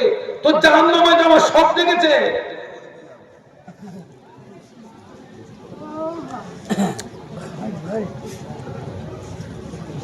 আল্লাহ নবী মদিনার মসজিদে নববী শরীফে বসে আছেন। হঠাৎ ফেরেশতা জিবরাইল আমিন আলাইহিস সালাম আল্লাহ নবীকে যে সালাম দিলেন, আসসালামু আলাইকা ইয়া রাসূলুল্লাহ হাবিবাল্লাহ।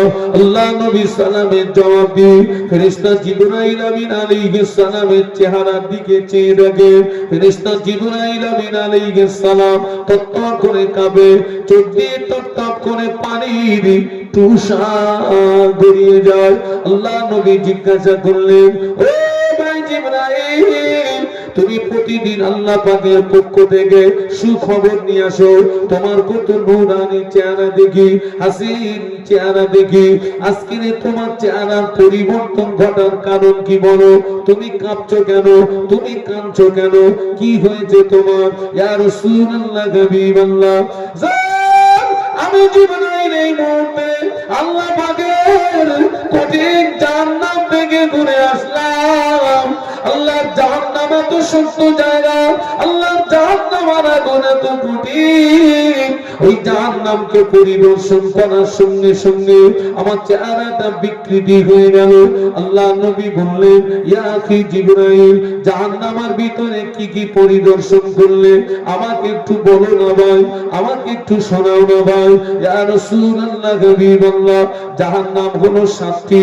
জাহান্নামের একটি দরওয়াজা থেকে অপর দরওয়াজা 70 বছরের রাস্তা হবে। একটি দরওয়াজা থেকে অপর দরওয়াজা তাপ 70 গুণে বেশি হবে।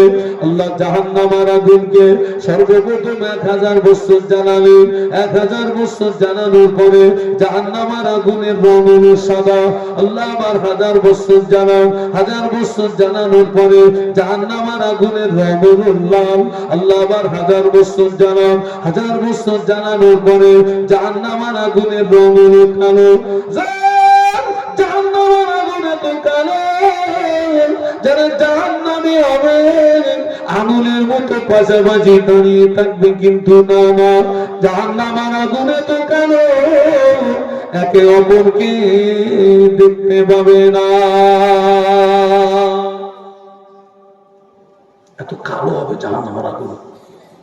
আমি এক্ষুনি ঘুরে আসলাম জাহান্নাম থেকে।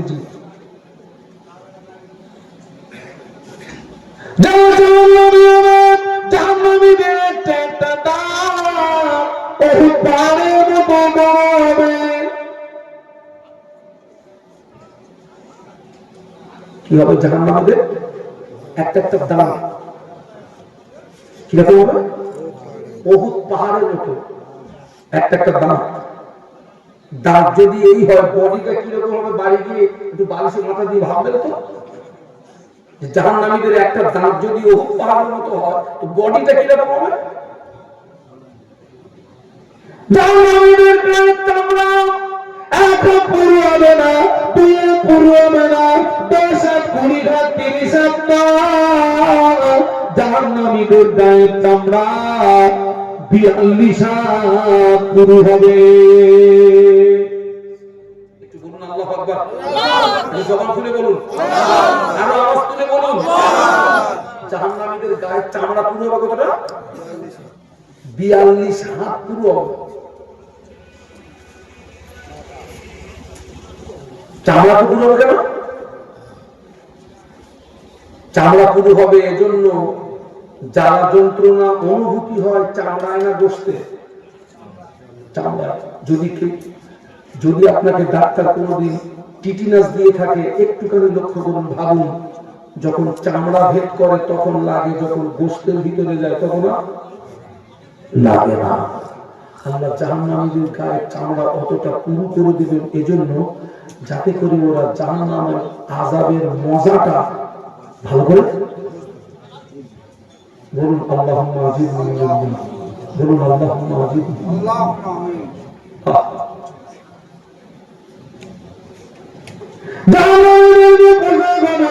ওই পোশাকটাকে নিয়ে আসমান এবং জমিনের মাঝখানে যদি ঝুলিয়ে দেওয়া যায়, জাহান্নামীদের পোশাক পাবে, তামাম পৃথিবীর মানুষ মারা যাবে। ওই জাহান্নামকে যদি একটা সুচ দিয়ে ছিদ্র করে দেওয়া হয়, সুচের ছিদ্র দিয়ে সরিষাদানা পরিমাণে জাহান্নাম আনাবে। পৃথিবীর জমিনে যদি নেমে আসে, কিয়ামত পর্যন্ত তামাম পৃথিবীর জমিনে কোনো সবুজলতার জন্ম হবে না।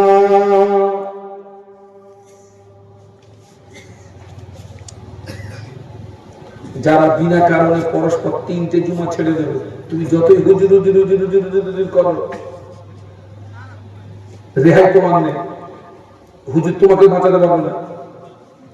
পারবে? জোরে বলুন, জোরে বলুন। কোন হুজুর বাঁচাবে?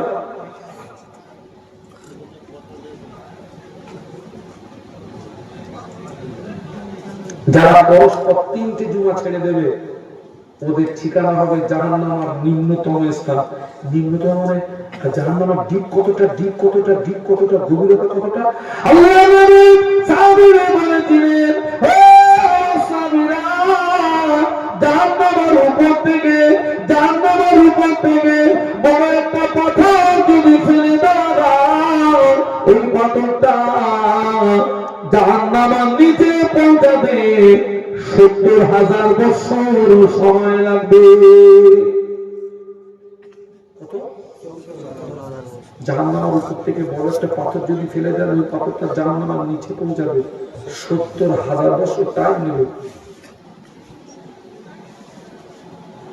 অনেক ছেলেরা বলে, হুজুর আমরা সব পরের আন্ডারে কাজ করি, আমাদের জুমার নামাজটা হয় না।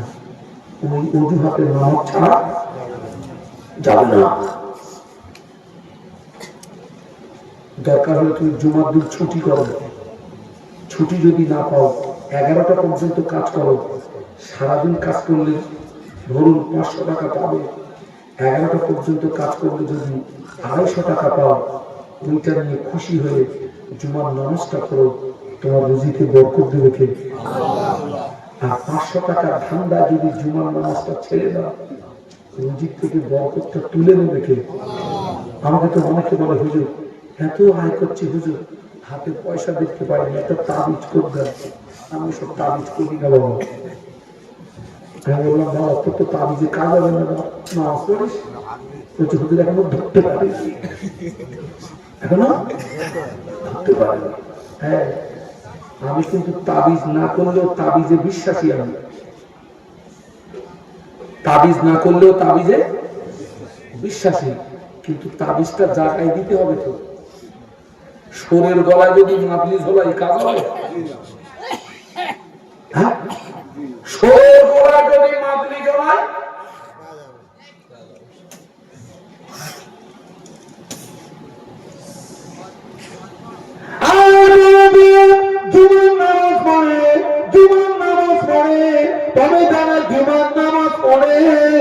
ওদের ভিতরে আমার দুটো দল। জুমার দিনে টোটালে 22 রাকাত নামাজ। কত? সবাই মিলে বলুন। 2 রাকাত নামাজ তাহিয়াতুল নামাজ, 2 রাকাত নামাজ তাহিয়াতুল মসজিদের নামাজ, 4 রাকাত নামাজ ফজর জুমার নামাজ, 2 রাকাত নামাজ ফরজ নামাজ, 4 রাকাত নামাজ বাদাল জুমার নামাজ, 4 রাকাত নামাজ আখিরের জোহরের নামাজ, 2 রাকাত নামাজ সুন্নাতুল ওয়াক্তের নামাজ, 2 রাকাত নামাজ নফল নামাজ। অধিকাংশ মসজিদে দেখছি জুমার ফরজ নামাজে মুসল্লির সংখ্যা থাকে যদি 500, 2 রাকাত ফরজ নামাজ হয়ে গেলে 400 পালিয়ে যায়, 100 থেকে যায়। ওরা পরে নামাজ গুলো পড়ে না। ঠিক বলছি না ভুল বলছি?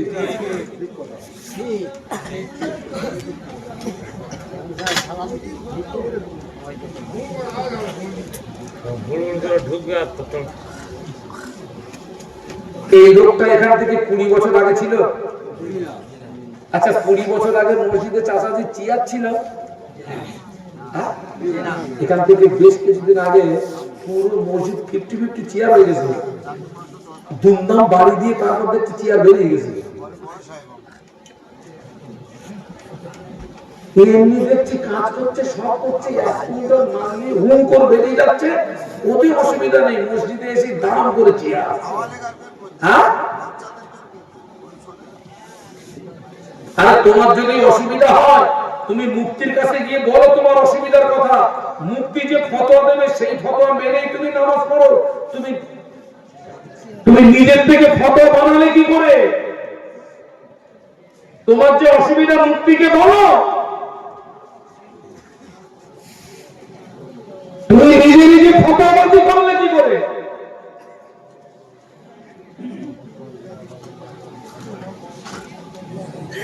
আল্লাহ পাক হেদায়েত দান করুন, আল্লাহুম্মা আমিন। বলুন আল্লাহুম্মা আমিন। তবে আমি শাহুল আলম আপনাদেরকে বলে যাচ্ছি, আমি মাযহাবগত দিক দিয়ে হানাফি মাযহাবের মানুষ। ইমাম আযম আবু হানিফা রাহমাতুল্লাহ আলাইহির মাসলাকের মানুষ। আপনারা কি আমার সঙ্গী না আলাদা আলাদা? আর আমি সিলসিলাগত দিক দিয়ে আমার ফুরফুরা শরীফে মুজাদ্দিদুজ জামান আমিরুশ শরিয়াত কুতুবুল আলম দাদা হুজুর পীর কেবলা রাহমাতুল্লাহ আলাইহির সিলসিলার একজন নগণ্য খাদেম। আপনারা কি আমার সঙ্গী? একটু কষ্ট দেব, একটু আমাকে হাত তুলে দেখাবেন? হাত তুলে হাত নামাবো। বাবা আপনারা বলুন তো, আমার মুজাদ্দিদুজ জামান কি 22 রাকাত পড়ে মুজাদ্দিদ আল্লাহর ওলি, না 2 রাকাত পড়ে পালিয়ে আল্লাহর ওলি? তুমি পালাচ্ছ কেন? তুমি পালাচ্ছ কেন? সেই জ্ঞান হওয়ার থেকে দেখলাম লোকটা নাভির নিচে তাহারিমা বেঁধে নামাজ পড়ছে। এখন বলছে হুজুর ওই জায়গাটা ভালো না। কোনটা ভালো না? বুক ভালো। আচ্ছা ঠিক আছে, বুকি তো ভালো লাগে, তুই বুকি দে। তারপরে কিছুদিন বলছে হুজুর এই জায়গাটা ভালো না। কোথায় দিবি? বলছে হুজুর যতদূর কপালে। চাটা স্বভাব বাদ দাও। কি স্বভাব? চাটা স্বভাব বাদ দাও। চাটা স্বভাব যেখানে আছো ওইখানে মজবুতির সঙ্গে থেকে আমলের গতি বাড়াও, নাজাত পাবা। ওই চাটতে চাটতে চাটতে চাটতে আমল করার সময় পাবা না, আজরাইল আসবে, ঝপাত করে নেবে, চলে যাবে। কি রাগ করছেন নাকি? ঠিক বলছি না ভুল বলছি? আমার জন্য সব কথা ঠিক ঠিক বলেন না, ভুল হয়ে গেলে আমাকে বলবেন, আমি তো মানুষ, আমার তো ভুল হওয়া স্বাভাবিক। একটু ভাবুন, একটু চিন্তা করুন, একটু ভাবুন, একটু চিন্তা করুন। এই যে আজকের মাহফিলটা হচ্ছে, বাবা বাজেট কত হুজুর? 6 লাখ টাকা। এত টাকা পেয়েছেন কোথায়? আল্লাহ আকবার। মাহফিলে যদি 6 লাখ যায়, এখনো 6 লাখ হয়নি। আপনাদের এই গ্রামের বাড়ির সংখ্যা কত? 400। সব বাড়িতে মেহমান এসছে তো? এসছে না? প্রত্যেকটা বাড়িতে যদি 1000 করে ধরি,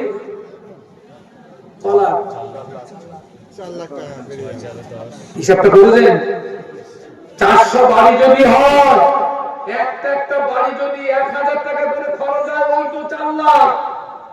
6 4 কত? এই 10 লক্ষ টাকা খরচ হচ্ছে আজকের বেলুনি থেকে। এই 10 লক্ষ টাকা খরচ করে কি পেলেন? হ্যাঁ, আজকের এই মাহফিল হওয়ার পরে, এই নবী দিবস হওয়ার পরে, এই গ্রামের 4টে বেকা মানুষ যদি সোজা হয়, তবে ওই 10 লক্ষ টাকা খরচ করা। আর বেকা যদি বেকাই থাকে,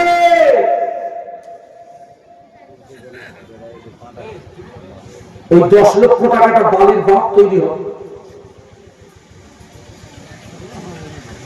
বালির বাপ। একটা মাহফিল দিতে গেলে কমিটির ছেলেদের কত কষ্ট হয় জানেন? 500 টাকা দেবে, সকালে আয়, দুপুরে আয়, আসরে আয়, জোহরে আয়, তাহাজ্জুদে রক্তে আয়। কে কমিটির ছেলেরা? একবার গিয়েছিল, টাকা দিয়ে গেছে।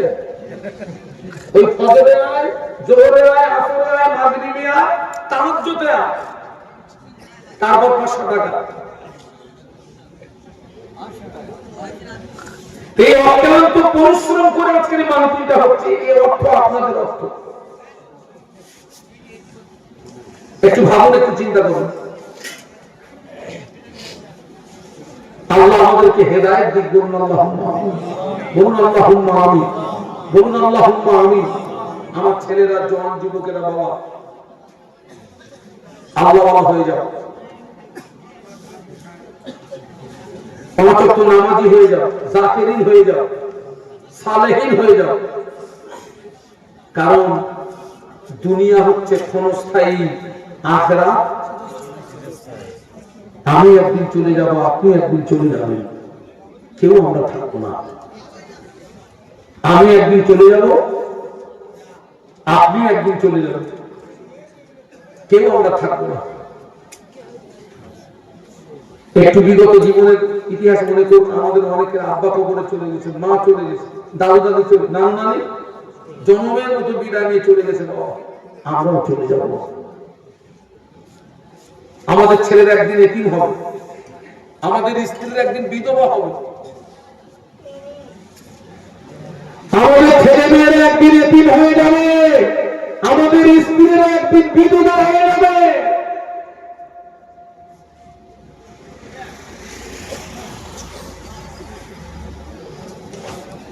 শেষ কথা বলছি, কে কোন অপরাধের অপরাধী আমি কারোর দিকে আঙুল তুলব না।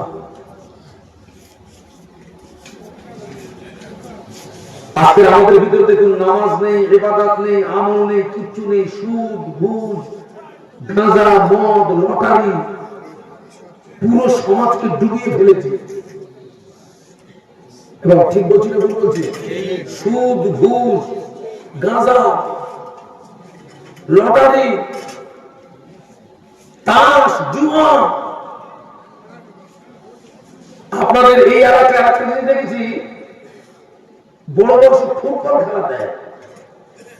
আপনাদেরকে বলে যাচ্ছি, একটা টাকা যেন চাওয়া দেবেন না, ওটা হারাম, হারাম এবং কি বলুন বলুন হারাম। যারা ওকে চাঁদা দেবে ওটা অপচয় করলেন। আর অপচয়কারীরা কার ভাই জানেন? আল্লাহ কোরআন বলছে, ইন্নাল মুবাদদিরিনা কানু ইখওয়ানাশ শায়াতিন। তারা হচ্ছে শয়তানের ভাই। কার ভাই? টাকাও দেবেন না, যাবেন না।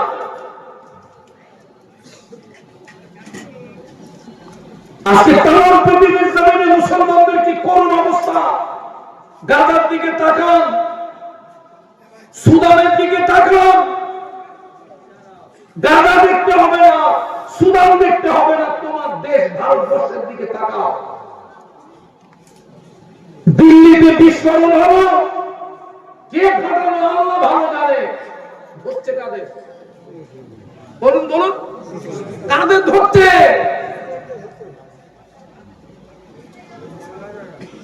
আর কবে ব্রেনটা খুলবে,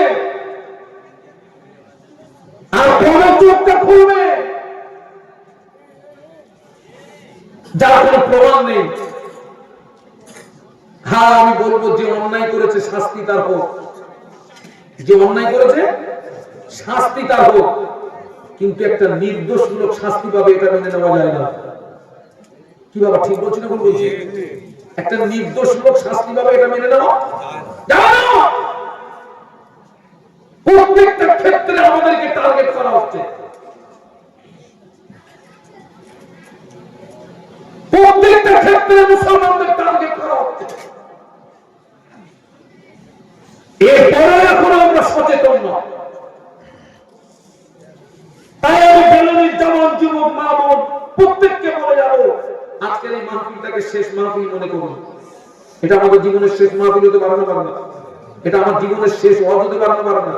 আমি এখান থেকে বাড়ি যাবো গ্যারান্টি আছে? কোনো গ্যারান্টি নেই। শেষ মাহফিল মনে করে কে কোন অপরাধের অপরাধী আপনি জানেন, আল্লাহ জানেন। এই মাহফিলে বসে বসে খালিস অন্তরে তওবা করুন। আল্লাহ অন্যায় করেছেন, ভুল করেছেন, আল্লাহ মাফ করে দেন, আমি অন্যায় করেছি। এখন আমাদের জন্য তওবার দরজা খোলা না বন্ধ? বলো বলো, দমটা ফুরিয়ে গেলে বান্দার গোনা যদি হয় আসমান পর্যন্ত, আল্লাহ পাকের ক্ষমা আরশে আজিম পর্যন্ত। একটু মহব্বতে বলুন সুবহানাল্লাহ। সেই আল্লাহ আজও আছে না নেই? আজও আছে। বান্দার স্বভাব হচ্ছে গোনা করা, আর আল্লাহর স্বভাব হচ্ছে বান্দাকে ক্ষমা করা। সেই আল্লাহ আজও আছে না নাই? আছে। তো আমার সোনার ছেলেরা ফিরে এসো, তোমরা আমার সোনার ছেলে, তোমরা আমার সোনার ছেলে। আজকে রে অত্যন্ত দুঃখের সঙ্গে বলছি, 70 বছর বয়স হয়ে গেছে, এখনো কলেমা শরীফটা সোজা করে পড়তে পারে না, উজু জানে না, গোসল জানে না, পাক না পাক যায় না, যায় হারাম হারাম কিচ্ছু জানে না। এখনো অনেক অনেক বয়স্ক মানুষ দাঁড়িয়ে চুল পেকে গেছে, সুবহানাল্লাহ দিয়ে নামাজ পড়ে। নামাজ হবে না, সুবহানাল্লাহ দিয়ে নামাজ চলে কতদিন? নামাজের দোয়া দরুদ মাসলা মাসাইল ধারাবাহিকতার সঙ্গে শিখতে সময় লাগে যতদিন, ততদিন সুবহানাল্লাহ দিয়ে চলবে, তারপরে আর চলবে না, চলবে না। আল্লাহ আমাদেরকে হেদায়েত দান করুন, বলুন আল্লাহুম্মা। আমি তো সেই জন্য সমাজের এই করুণ পরিস্থিতি দেখে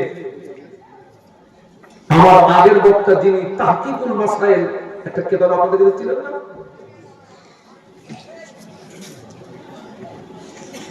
তাহকিকুল মাসাইল খুব সুন্দর কিতাব, মাসলা মাসাইলের দিক দিয়ে উনি ওই কিতাব বিক্রি করেন আর উনি আল্লামা হুজুরের কথা বলে গেলেন না। আমি এখন মুজাদ্দিদ জামানের প্রধানতম খলিফা আল্লামা রুহুল আমিন রাহমাতুল্লাহ আলাইহি, যার মাদ্রাসার ছাত্র আমি, 11 বছর, যার নিজে হাতে প্রতিষ্ঠিত বিখ্যাত আমিনিয়া মাদ্রাসায় পড়াশোনা করেছি 11 বছর, যে যিনি ছিলেন 18,000 হাদিসের হাফেজ, আরো জোরে বলুন, যিনি ফুরফুরা শরীফে গেলে মুজাদ্দিদ জামানের সম্মানার্থে পায়ে জুতো দিতেন না, আর মুজাদ্দিদ জামান বসিরহাটের হুজুরকে দেখলে তার সঙ্গে সঙ্গে দাঁড়িয়ে যেতেন। সুবহানাল্লাহ বলুন। শিক্ষক দাঁড়াতেন ছাত্রকে দেখে। আল্লাহর হুজুর বলেছিলেন, আপনি আমার পীর, আপনি আমার মুর্শিদ, হুজুর আপনি আমাকে দেখে দাঁড়ান কেন? আমার লজ্জা হয়, আমার শরম হয়, আমার লজ্জা হয়, আমার শরম হয়। মুজাদ্দিদুজ জামান বলেছিলেন, তোমাকে দেখে দাঁড়াই না বাবা, তোমাকে দেখে সম্মান করি না বাবা, তোমাকে দেখে ইজ্জত করি না বাবা। আল্লাহ পাক তোমার সিনায় যে এলেম দিয়েছে, আমি আবু বকর ওই ইলমের তাজিমে দাঁড়িয়ে যাই। আমার কিতাব যার ঘরে থাকবে, আমি রুহুল আমিন তার ঘরে রয়ে গেলাম। অন্য কোন দল ওদের গোমরাহি করতে পারবে না, ওরা খাঁটি সুন্নাতুল জামাতের উপরে প্রতিষ্ঠিত থাকবে। কিয়ামতের ময়দানে একটি মাত্র দল জান্নাতে যাবে, ওই দলটির নাম হলো সুন্নাতুল জামাত। বলুন সুবহানাল্লাহ। আল্লাহ রাসূল বলেছেন, তলাবুল ইলমি ফারিদাতুন আলা কুল্লি মুসলিমিন ওয়া মুসলিমা, প্রত্যেকটা নরনারীর জন্য দ্বীনের ইলম অর্জন করা ফরজ। কতটা ইলম অর্জন করা ফরজ? নামাজ পড়তে গেলে যতটা জ্ঞানের প্রয়োজন, রোজা রাখতে গেলে যতটা জ্ঞানের প্রয়োজন, হজ করতে গেলে যতটা জ্ঞানের প্রয়োজন, যাকাত দিতে গেলে যতটা জ্ঞানের প্রয়োজন, বিবি বাল বাচ্চা নিয়ে সংসার পরিচালনা করতে গেলে যতটা জ্ঞানের প্রয়োজন, এতটা জ্ঞান অর্জন করা প্রত্যেকটা নরনারীর জন্য ফরজ। আমি সেই দিকে লক্ষ্য করে ওই আল্লামা হুজুরের লিখিত, নিজে হাতে লিখিত নামাজ শিক্ষা আমি জলসায় জলসায় বিক্রি করি। এই পিন 70 টাকা, আমি এটা 50 টাকা করে দিই। আমার সাথী ভাই আপনাদের কাছে যাচ্ছে, প্রত্যেকটা যুবককে বলবো, প্রত্যেকটা যুবককে বলবো, তোমার কাছে যদি 50 টাকা থাকে, আল্লামা হুজুর একটা কিতাব নাও, একটু পড়বে, যে আমার ওযুটা ঠিক হচ্ছে কিনা, আমার গোসলটা ঠিক হচ্ছে কিনা, আমার নামাজটা ঠিক হচ্ছে কিনা। আল্লাহ রাসূল বলেছেন, সল্লু কামা রাআইতুমুনি সল্লি, সল্লু কামা রাআইতুমুনি সল্লি। আল্লাহ নবী বলেছেন, নামাজ পড়ো ওইভাবে যেভাবে আমাকে পড়তে দেখো, আমাকে পড়তে দেখো। আমরা নবীকে দেখিনি, আমরা সাহাবীকে দেখিনি, তো আল্লাহ নবী কি করে নামাজ পড়তেন, কি করে জানবো? হাক্কানি আলেমরা যে কিতাব লিখেছেন, ওই কিতাব আমাকে ফলো করতে হবে। ওই কিতাব দেখে যদি আমি নামাজ পড়ি, আমার নামাজটা নবীর মতো নামাজ হবে। বলুন সুবহানাল্লাহ। এই বাবা ভাই, তুমি একটু সহযোগিতা করো তো, ভাইকে একটু যাও তো। আর আপনাদেরকে বলছি, এই মাহফিলটাকে শেষ মাহফিল মনে করুন, করে এখান থেকে তওবা করে বাড়ি যান। আল্লাহ পাক কোরআন শরীফের ভিতরে বললেন, কুলিয়া ইবাদিল্লাযিনা আসরাফু আলা আনফুসিহিম লা তাকনাতু মির রাহমাতিল্লাহ ইন্নাল্লাহা ইন্নাহু হুয়াল গফুরুর রহিম। আমার ফুরফুরা শরীফে মুজাদ্দিদুজ্জামান কোরআন শরীফের এই আয়াত শরীফে তেলাওয়াত করতেন আর কাঁদতেন, তেলাওয়াত করতেন আর কাঁদতেন।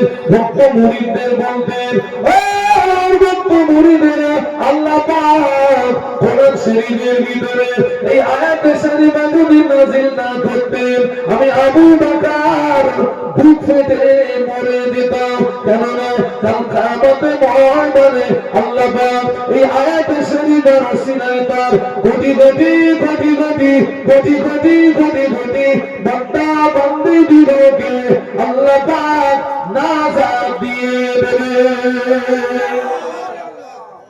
লা তাকনাতু মির রাহমাতিল্লাহ। বান্দা অন্যায় করেছিস, বান্দা অপরাধ করেছিস, গুনাহ করেছিস, খবরদার আমার রহমত থেকে জানো সে আল্লাহ আছে না নেই? আছে না? প্রত্যেককে বলবো, আপনি যেখানে বসে আছেন ওইখানে বসে তওবা করুন, অন্তর থেকে তওবা করুন। सांस जब तक जारी है तौबा की दरवाजा तब तक खुला हुआ है, सांस बंद हो जाएगा तौबा की दरवाजा भी बंद हो जाएगा। इस सांस का कोई गारंटी नहीं है, अभी रानी है थोड़ा बाद रुक जाएगा। আল্লাহ পাক বেশি জানে। হয়তো আমাদের অনেকের কাপড়ের কাপড় আপনার নিকটস্থ বাজারের দোকান পর্যন্ত এসে গেছে। কিভাবে হতে পারে না? অনেকের কাপড়ের কাপড়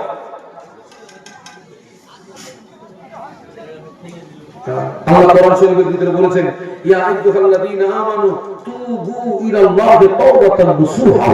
সুবহানাল্লাহ বলে।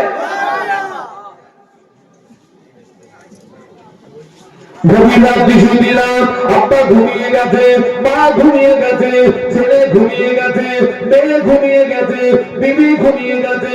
আব্বাকে আড়াল করো, মাকে আড়াল করো, বিবিকে আড়াল করো, ছেলেকে আড়াল করো, মেয়েকে আড়াল করো। গোপনে গোপনে উঠে পড়ো, উযু করো, নামাজের পাটিতে চলে যাও, নামাজের পাটিতে চলে গিয়ে 2 রাকাত নামাজ পড়ো, 2 রাকাত নামাজ পড়ে তওবা করো, তওবা করো, তওবা করো, ইস্তিগফার করো, ইস্তিগফার করো, ইস্তিগফার করো, সূরা ফাতিহা পড়ো, ইখলাস পড়ো, দরুদ শরীফ পড়ো, হাত দুটো পড়ো, হাত দুটো পড়ো। বিগত জীবনের গুনার দিকে খেয়াল করো, আল্লাহকে ভয় করো, জাহান্নামকে স্মরণ করো। কাঁদো কাঁদো কাঁদো, দুফোঁটা চোখের পানি ফেলে কাঁদো। তুমি যখন কাঁদবে, রোনাজারি করবে, এই বিশ্বটা আমার আল্লাহ ডাকে না, ডাকে না। বলুন বলুন, রবিদা আমার দিকে দেখেন। আল্লাহ ওলিরা আল্লাহর সঙ্গে সম্পর্ক তৈরি করেছিলেন দিনে না রাতে? ওই যে বিশ্বনবী কোন জায়গাতে গিয়ে আল্লাহ পাকের ধ্যানে বসেছিলেন বলুন তো? গালে গালে গালে হেরা হেরা হেরা 2500 ফিট পাহাড়ের চূড়ায় সংকীর্ণ একটা গুহা। তামাম পৃথিবীর মানুষের সঙ্গে আমার নবীর কোন সম্পর্ক? নিরালা নির্জনে, নিরালা নির্জনে, নিরালা নির্জনে আল্লাহ পাকের ধ্যানে মশগুল ছিলেন। আল্লাহ ওলিরা আল্লাহর সঙ্গে সম্পর্ক তৈরি করেছেন নিরালা নির্জনে, গভীর রাতে, গভীর রাতে, গভীর রাতে। আপনি যখন কাঁদবেন, দোলাজারি করবেন, ওই দৃশ্যটা আল্লাহ দেখে। আল্লাহ ফেরেশতাদের ডাকে, ও মালায়েকারা, বেলুনির জমিনে চলে যাও, ভোলা বেলুনির জমিনে চলে যাও। বেলুনির জমিনে গিয়ে দেখো আমার হাজার হাজার বান্দা বান্দি আরামের বিছানায় চলে গেছে। আমার কিছু সংখ্যক বান্দা বান্দি এই গভীর রাতে কাঁদে কেন? যাও না একটু শুনলে এসো না। আল্লাহ পাক সবই জানে, আল্লাহ পাক সবই দেখে, কিন্তু ফেরেশতাদের জবান থেকে শুনতে বড় ভালোবাসে। ফেরেশতা বান্দার পাশে হাজির, বান্দা দোয়া যাচ্ছে, আল্লাহ পাক জীবনের গুনাহ মাফ করে দিন, আল্লাহ পাক জাহান্নামের আগুন হারাম করে দিন। বান্দা কাঁদতেছে, জীবনের গুনাহ মাফ করে দিন আর জাহান্নামের আগুন।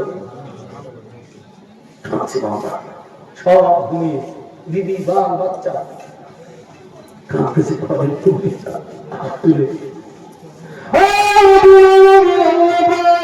জীবনে গোনা মাফ করে দিন, জাহান্নামের আগুন হারাম করে দিন। মোনাজাত শেষ হয়ে গেলে ফেরেশতারা আল্লাহ পাকের দরবারে চলে যায়। আল্লাহ পাক আপনার বান্দা গুনাহ থেকে মাফি চায়, আপনার বান্দা জাহান্নাম থেকে নাজাত চায়, গুনাহ থেকে মাফি চায়, জাহান্নাম থেকে নাজাত চায়। আল্লাহ বলে ফেরেশতারা আমার বান্দাকে আমাকে দেখেছে নাকি, আমার বান্দাকে আমাকে দেখেছে নাকি? না আল্লাহ, আপনার বান্দা আপনাকে দেখে না। আল্লাহ বলে ফেরেশতারা আমার বান্দা আমাকে না দেখে, আমার বান্দা যদি এত রোনাজারি করে, আমার বান্দা যদি এত কান্নাকাটি করে, আমার বান্দা যদি একবার আমাকে দেখতো, তবে রোনাজারি করতো, তবে কান্নাকাটি করতো, আমার মালাইকারা ওরা সাক্ষী হয়ে যায় আমি আল্লাহ পাক এই সমস্ত রোনাজারিটা বান্দা বান্দিদের জীবনের গুনাহ মাফ করে দিলাম। মোহাম্মতে বলেন না আমার বান্দাকে আযাবে জাহান্নাম থেকে নাকি? না আল্লাহ, আপনার বান্দা আপনার আযাবে জাহান্নাম দেখে না। আল্লাহ বলে ফেরেশতারা আমার বান্দা আমার জাহান্নাম না দেখে, আমার বান্দা যদি এত রোনাজারি করে, আমার বান্দা যদি এত কান্নাকাটি করে, আমার বান্দা যদি একবার আমার আযাবে জাহান্নাম দেখতো, তবে রোনাজারি করতো, তবে কান্নাকাটি করতো, সাক্ষী হয়ে যাও আমি আল্লাহ পাক আমার এই সমস্ত রোনাজারি করা বান্দা বান্দীদের জন্য আমার জাহান্নামের আগুন হারাম করে দিলাম।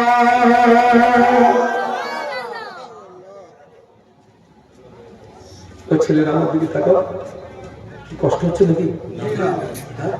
আমার হাত শেষ হয়ে গেছে, হাত শেষ হয়ে গেছে, আমি দেখি মরিয়ে দেবো। এই ছেলেরা তাম পৃথিবীর জমিনে যত পানি, সব পানি যদি আল্লাহর জাহান্নামে ঢেলে দেওয়া হয়, আল্লাহর নামে শপথ করে বলছি জাহান্নামের আগুন ঠান্ডা হবে না, হবে না, হবে না, হবে না। কিন্তু আল্লাহর ভয়ে মাছির মাথার মতো চোখ দিয়ে যদি এক ফোঁটা পানি বার করতে পারেন, ওই পানিটা জাহান্নামে ফেলে দিলে জাহান্নামের আগুনটা দপ করে ঠান্ডা হয়ে যাবে। এত মূল্য চোখে পানি। দুটি ফোঁটা আল্লাহর কাছে পছন্দ, একটা হচ্ছে শহীদের রক্তের ফোঁটা, আর একটা হচ্ছে আল্লাহর ভয়ে চোখের পানির ফোঁটা। কার ভয়? আল্লাহর ভয়ে। আল্লাহ কোরআন শরীফের ভিতরে বলেছেন ফালিয়াদহাকু কলিলান ওয়ালিয়াবকু কাসীরা। কি যে বাবা লেগেছে বাবা? হ্যাঁ, ফালিয়াদহাকু কলিলান ওয়ালিয়াবকু কাসীরা। আল্লাহ বলছে বান্দা হাসো কম, কাঁদো বেশি। হাসো কম, কাঁদো বেশি। চোখকে একটু কাঁদাতে শেখা। সারা জীবন তো হেসেছি, বেশি হাসলে আনন্দ ফুর্তি করলে দিল মরে যায়, অন্তর মরে যায়, দিল মরে যায়। আল্লাহ তৌফিক দেন। সবাই উঠে দাঁড়ান তো, সবাই উঠে দাঁড়ান, সবাই উঠে দাঁড়ান। আর আমাদের কাছাকাছি আসুন তো, কাছাকাছি আসুন, সব উঠে দাঁড়ান, আসুন তো কাছাকাছি, আসুন তো কাছাকাছি। জবান করে একটু সালাম পড়েন, ইয়া নবী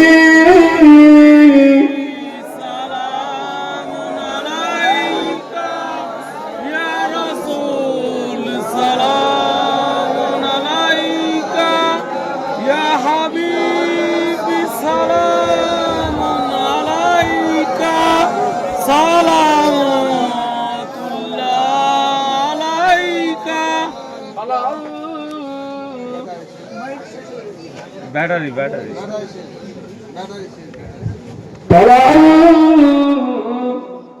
বাদুর আলাইনা মিরসানি ইয়াতি ওয়াদাই ওয়াজবা শুকর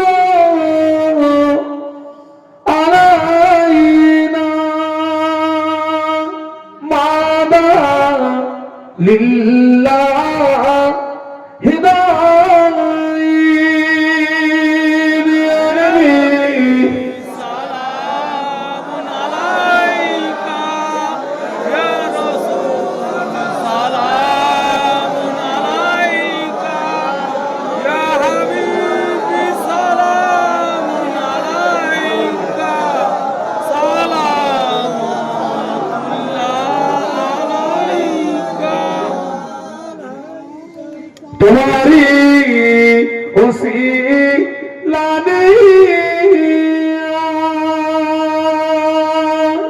কাদিলেন আদাম ও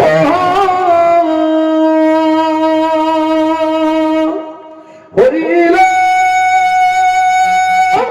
মাবুদের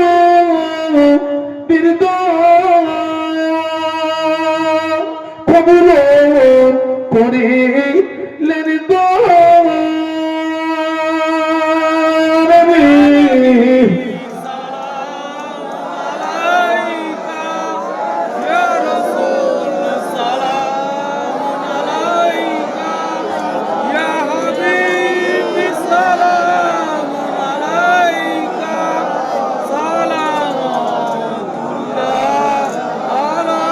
করিল আল্লাহ ওবানি পড়ালো দুঃখ রজনী হইল জগৎ নুরানি আবেদন নয় নির্বাণী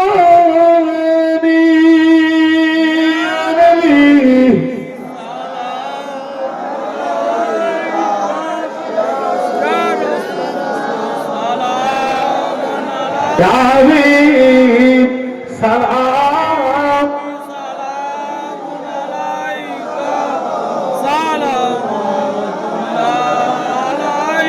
আমরা যে তোমারি দিওয়ানা তুমি যে মোদের ঠিকানা কবে যাব সোনার মদিনা তাই পাঠালাম সালামের নজরানা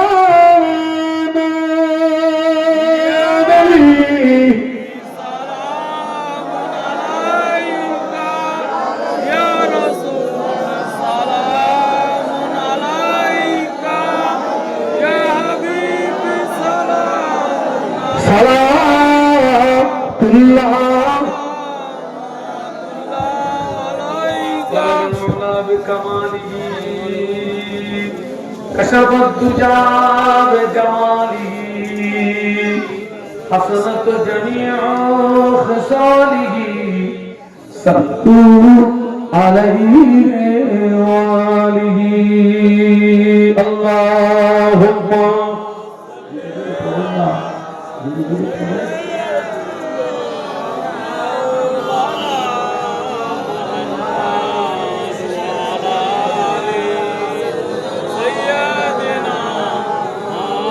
আমরা সব কাঁদ দেওয়ানা, জোরে বলুন কাঁদ দেওয়ানা, নবীর দেওয়ানা, কাঁদ দেওয়ানা। কারা কারা নবীর দেওয়ানা একটু হাত তুলে দেখান তো। আচ্ছা হাত নামান, হাত নামান। আপনারা কি নবীর জন্য জীবন দিতে পারবেন? পারবেন ইনশাআল্লাহ? হাত তোলেন। আজকে এখানে কিন্তু প্রমাণ হবে। হাত নামান। জীবন দেওয়া সহজ না নবীর জন্য মাল দেওয়া সহজ? হ্যাঁ, যে লোকটা মাল দেবে না ও নবীর জন্য জীবন দেবে বিশ্বাস হবে না। 20 জন ব্যক্তি 2000 করে টাকা রওনা করে। নাম্বার 1 কে আছেন? হাত তোলেন। নাম্বার 1 কই? আলহামদুলিল্লাহ। ও আল্লাহ, আমার ভুল হয়ে গেছে, মাফ করে দেবেন। আমি 2000 চাইছি, উনি বলছেন হুজুর আমি 5000 দেবো। তকবীর নারে তাকবীর। খুশি না বেজা? খুশি। যখন খুশি তকবীর দেন তো নারে তাকবীর।